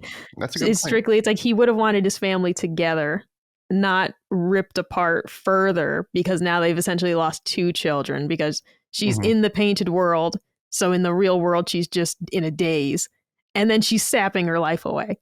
So she's not going, you know, it's just not what he would have wanted. Yeah, I totally agree. I totally agree with you that you really thought that through in terms of, like, you know, the origins of this whole fucking story and where it started, right? What makes me mad about Verso himself is the Verso that we met throughout the game, which is different from the Verso that Mael saved. This is a painted Verso, right? Exactly. The Verso, the Ben Starr Verso is a fucking asshole, you know, who lies the entire time. He just lets Gustav die. He's a manipulative prick, you know. So it's like, for me, when he was getting sad, like, I had to remember, like, oh, you kind of created this whole situation for yourself, though, man. Because if you were like more honest about the whole fucking thing in the first place, then maybe we could have came to a different fucking solution other than, you know, coming to blows with my fake brother or whatever at the end, you know? No, right, because he knew that when they did defeat the Paintress, he knew that they'd disappear. Yeah. And he withheld that. You know, that version of him, that guy, though, was very tired of fighting. Like, this is a guy who had spent, you know, years and years trying to do this and finally had his best shot at it. Of course, if he tells them the truth that actually defeating the Paintress, she's the one who's saving you, and if you defeat the Paintress, you're all going to die. But again, he's trying to do what's best for these people in the real world who he's not actually related to. He is just a painted version. He's still, though, just trying to get these people out of here. Yeah. He's a Lost Odyssey character. He's a Lost Odyssey protagonist who's just way too tired and just way too, like, war torn and everything. He just like fucking end it, man. I'm so fucking done, you know. Like, I totally get that. Which is why this game is fairly fascinating. And kind of annoying, right? In that no one is right and no one is wrong, you know. That everyone is right and everyone is wrong too. Everyone has a good point, you know. That's the thing. Like I said, like, I'm not like callous about it. Like, I totally understand people who like completely love the characters and are like, I couldn't imagine killing CL. Here's the thing, though, I didn't like Lune very much the whole time. I don't like Lune that much either, man. So if I'm being honest, all right, I loved CL. CL's big. I banged CL. Okay, who was your bang choice? You gotta bang CL. Yeah, you have to. But I didn't really like Lune. And then it kind of gave me a pass when I was like, I don't really like her. And it made the decision a little easier. I'm just saying, it made the decision a little easier because I was like, well, my sister, Clair, she also kind of seems like a bitch, but she's working hard. She's busting her ass out there. So like, she's a total bitch though, man. Oh my god, dude. If I gotta choose, I'm going back to the real world. I don't know why everyone is like praising Lune so much. I think she sucks as a character. She's just hot. That's it, Well, that's like she's really cool. She has fucking dope powers. We didn't even talk about the gameplay. Like she has dope powers. Yeah, her gameplay like, rules. She was a permanent mainstay in my party. Yeah. Yeah, my party was Verso, Lune, and CL. The whole time. I mean, it was Gustav, CL, and Lune, and then I switched to Verso, of course, and that was my party the whole fucking way. Like they're excellent. The combinations you could do with them, incredible. But I didn't really like Lune that much. So, and then I liked CL was fine, but I didn't love her enough to dedicate my life to living in a painted world. And to your point, SK was real in the painted world, but he's also a version of just a doll in the other world, So it's like, like these are just like copies of copies, basically. Right? Exactly. So, this was created by Kingdom a Hearts child. shit, dude. Oh my god! It's oh my god! What is the? Don't spoil Kingdom Hearts for me. That doesn't mean anything to me at all. What's the famous soap opera that ends with you? It's a kid looking in a snow globe. And this is old. Okay, this, like if I spoil this, it's too bad. Citizen Kane. That's not a soap opera. No. This is it like Saint Elsewhere or something? This is a soap opera like from the 80s, I believe. I don't know. The last episode like zooms out. And the hospital or wherever it takes place is actually just in some kid's snow globe. And you're like, holy shit, I watched this show for fucking years just to find out none of it happened. See. That's an annoying ass ending too. And it's like Expedition 33 was very, very close to having it was all just a dream ending, right? Yeah, that's kind of annoying, It is Saint Elsewhere. Okay, the series finale of Saint Elsewhere is famous for its unusual and ambiguous ending. It concludes with a shot of the doctor's autistic son playing with a snow globe that has a replica of the show's setting of the hospital. And so, like, all 6 seasons of it, that's annoying, were just dude. Tommy's imagination. That's fucking annoying, dude. I remember because my mom told me about that when I was a kid, and she was like, and the show ended, and it was all just in a snow globe. Like a fucking upset. That's annoying. You know what? Now I completely understand your perspective. Fuck that. Yeah. No, I get it. If I didn't know about Saint Elsewhere, maybe I'd feel a little different. But I didn't watch the show, obviously. Yeah. But as a kid, even I was indignant. Like, I can't believe they ended the whole show being like it was just in a snow globe. It's just a dream. Yeah. And that was kind of like where I was almost at it with Expedition 33 when they revealed the whole painting thing. I was like, oh man, fucking come on. But then I let the game cook, and I was like, okay, I'm starting to understand like where you're coming from, But I think it's kind of annoying. And we gotta acknowledge, we gotta acknowledge too, like Renoir, total baddie. So whatever he said, I was like, I'm helping you out. You want her out of that paint, and I'll get her out of that paint. He was a daddy. He was a daddy for sure. Yeah. So. As soon as I saw him, I was like, whatever you say, Daddy-O. Renoir was a cool fucking character. I really enjoyed him too. He was. Yeah. Super cool. Yeah. But I think that's it though. Yeah. Okay. That was a good spoiler cast. I feel like I didn't even spend 2 hours. That was good. all I needed was Micah here. That's it. Let it out a little bit. We this is an idea though, like 15-minute spoiler cast. All right. And what can we say? Just speed run it. That might be a fun idea, right? Like, we should keep it in Nintendo games for a Nintendo podcast. Yeah, most times we will. Nonsense. Yeah, that's why we have summon sign and other stuff. You know what I should do, Micah, is I should play Emio since you played Emio too.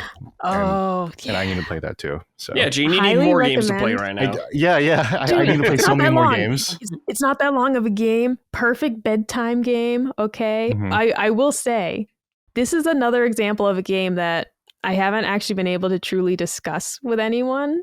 Just like much like Seventh Dragon 3, right? Because much like Seventh Dragon 3, and not knowing anyone who's played it, it's like I can't truly give my feelings. You know what, Micah? I'll do this for you. I'll play Emio like within the next month. So Sweet. I mean, don't rush yourself, but it's a short game. I remember it. After Death Stranding 2, I think I'll be pretty clear. So, yeah, I think I again, I feel bad not having played Emio, so it's really something that good. I wanted to, and yeah, let's do another spoiler cast with Emio. The world's only Emio, the Smiling Man spoiler cast. Yeah, you guys can spoil on the show. I don't care. It's fine. Yeah. I'm never Brad, gonna just get to play it. it. No, Brad. No, I have too much. Death Stranding comes out next week, Mike. Are you insane? That's the problem. Is that once I get going Death Stranding, I have to pass it off to Brad to fucking play it for like the next 3 weeks too. So yeah. I'm sorry, Brad. I didn't know you were a Death Stranding fan. Yeah. His first video is only about that game. That's all. True. That's true. And now I can finish it because I watched like chunks of your video, but I didn't want to spoil it at that time. I didn't. And then I was really light on spoilers for that video. Well, like I wanted to be like totally fresh if I decided to play it, but then Colin started playing it and I was like, I'm not knocking it. Please don't take this the wrong way. I'm like, I'm never going to play this. No, I get it. Yeah, it's one of the weirdest things I've ever seen. Get it, dude. And so now I'm going to go finish the video because I was just like, oh, hell yeah. Now I can watch all of it. Go watch Colin once he gets to chapter 3, because chapter 3 is when the game really starts to pick up and the gameplay, like, just happens. He's been far watching. in it now. He's going all over. He's in the like place. chapter 8 now. Oh, okay. Gotcha. Yeah, no, I've or been Maddie watching. Someone is. But it's, it's still, how do I say this? When people made jokes that you're just a fucking apocalyptic FedEx man. Yeah, that's and what you like are. that is it. I'm like, there's slightly more, but I was like, this is the gameplay. He's driving around a map delivering packages, and he was like, you think you're gonna play it? I was like, this is enough. This is a let's play game. I'm gonna watch you play it, but I don't need to experience your this. own game grumps at home. I actually think that the game is much, much worse to watch, and even Kojima has said so himself when he said at the premiere when that Brad attended. He was like I don't want to show the delivery gameplay because it's fun to play, but it's not so fun to watch. So right. It was really funny for him to even admit that too, because the game, like, even I try to watch like my favorite creators like play that game, and like it's so boring to watch them play it. But it's but it's like way more fun when you're the one actually doing deliveries, and you get that sense of self-satisfaction and helping people. So it's also insanely funny when he's like really overloaded and he like slips and falls in a river and he's like, God damn it! Like I'm watching all this shit. Like I laugh so hard. It was comedic. It's like watching Wilson float away in Castaway. Like watching all Colin's ship float down the river, and he's like, "No!" It's fucking hysterical. Yeah, so it's good shit. I'm having fun watching. Okay, as long as you're having fun watching, that's cool. Cool. All right, everybody. Thank you guys for joining us. We'll be back next week, so please look forward to it. Gene, Micah, thank you both for joining me. Hope you got to vent a little bit, get your feelings out. That expedition. It seemed like therapy for you too. That's good. That was good. Yeah. It feels like we both had a lot on our minds. So I'm glad that we were like both holding a sneeze. Yeah, let it out. Got it out. That was good stuff. Right. And you know what, Gene? I feel like also, like, I see your point better. You see my point better. I feel better about the game overall. Because at first I was like, I don't know how people are so hung up on these, like, on the painted world. I understand you better. And you see where I'm coming from. This was nice. Yeah. This was good. The fact that you remember that Alicia like went in there with I earlier said, oh, that was Mael's quest that she started to fucking end the Gamage, right? That was the start of the game. But then the game later tells you, no, actually the real start of her quest was to fucking end this whole thing altogether, right? And it's like, oh yeah, I totally forgot about that. You're right. They are two separate characters, basically. They are. Alicia and Mael are two characters. Yeah. They're basically two characters, which makes for a very confusing game. There's painted Renoir and there's real Renoir. Yeah, there's painted Alicia who writes the letter. I'm sorry, Brett. Painted Alicia, she writes the letter to Verso, and he's like, you got to give this to her so she knows what's going to happen if you defeat the Painter. And Verso, the jackass, just fucking like throws it away. Fucking asshole. Wants to die. Fucking right. Ben Star asshole, man. What asshole. All right, I'm ending this. Thanks, everybody. We'll see you next time. Bye, Goodbye. Punching Up, a Nintendo podcast, is a product of Last Stand Media and Colin's Last Stand LLC and is proudly recorded in the USA. The show is written and hosted by me, Bradley Ellis. My co-hosts are Gene Park and Micah Moriarty. The show is edited and produced by Dustin Furman. All of Last Stand's theme music is by Ramon Narvaez. Punching Up, along with the rest of Last Stand's media shows, are fan-funded on Patreon at patreon.com/laststandmedia. The following names are at the producer level on Patreon, our highest tier, and we're grateful for your kind contributions and generosity to our independent endeavor. Thank you.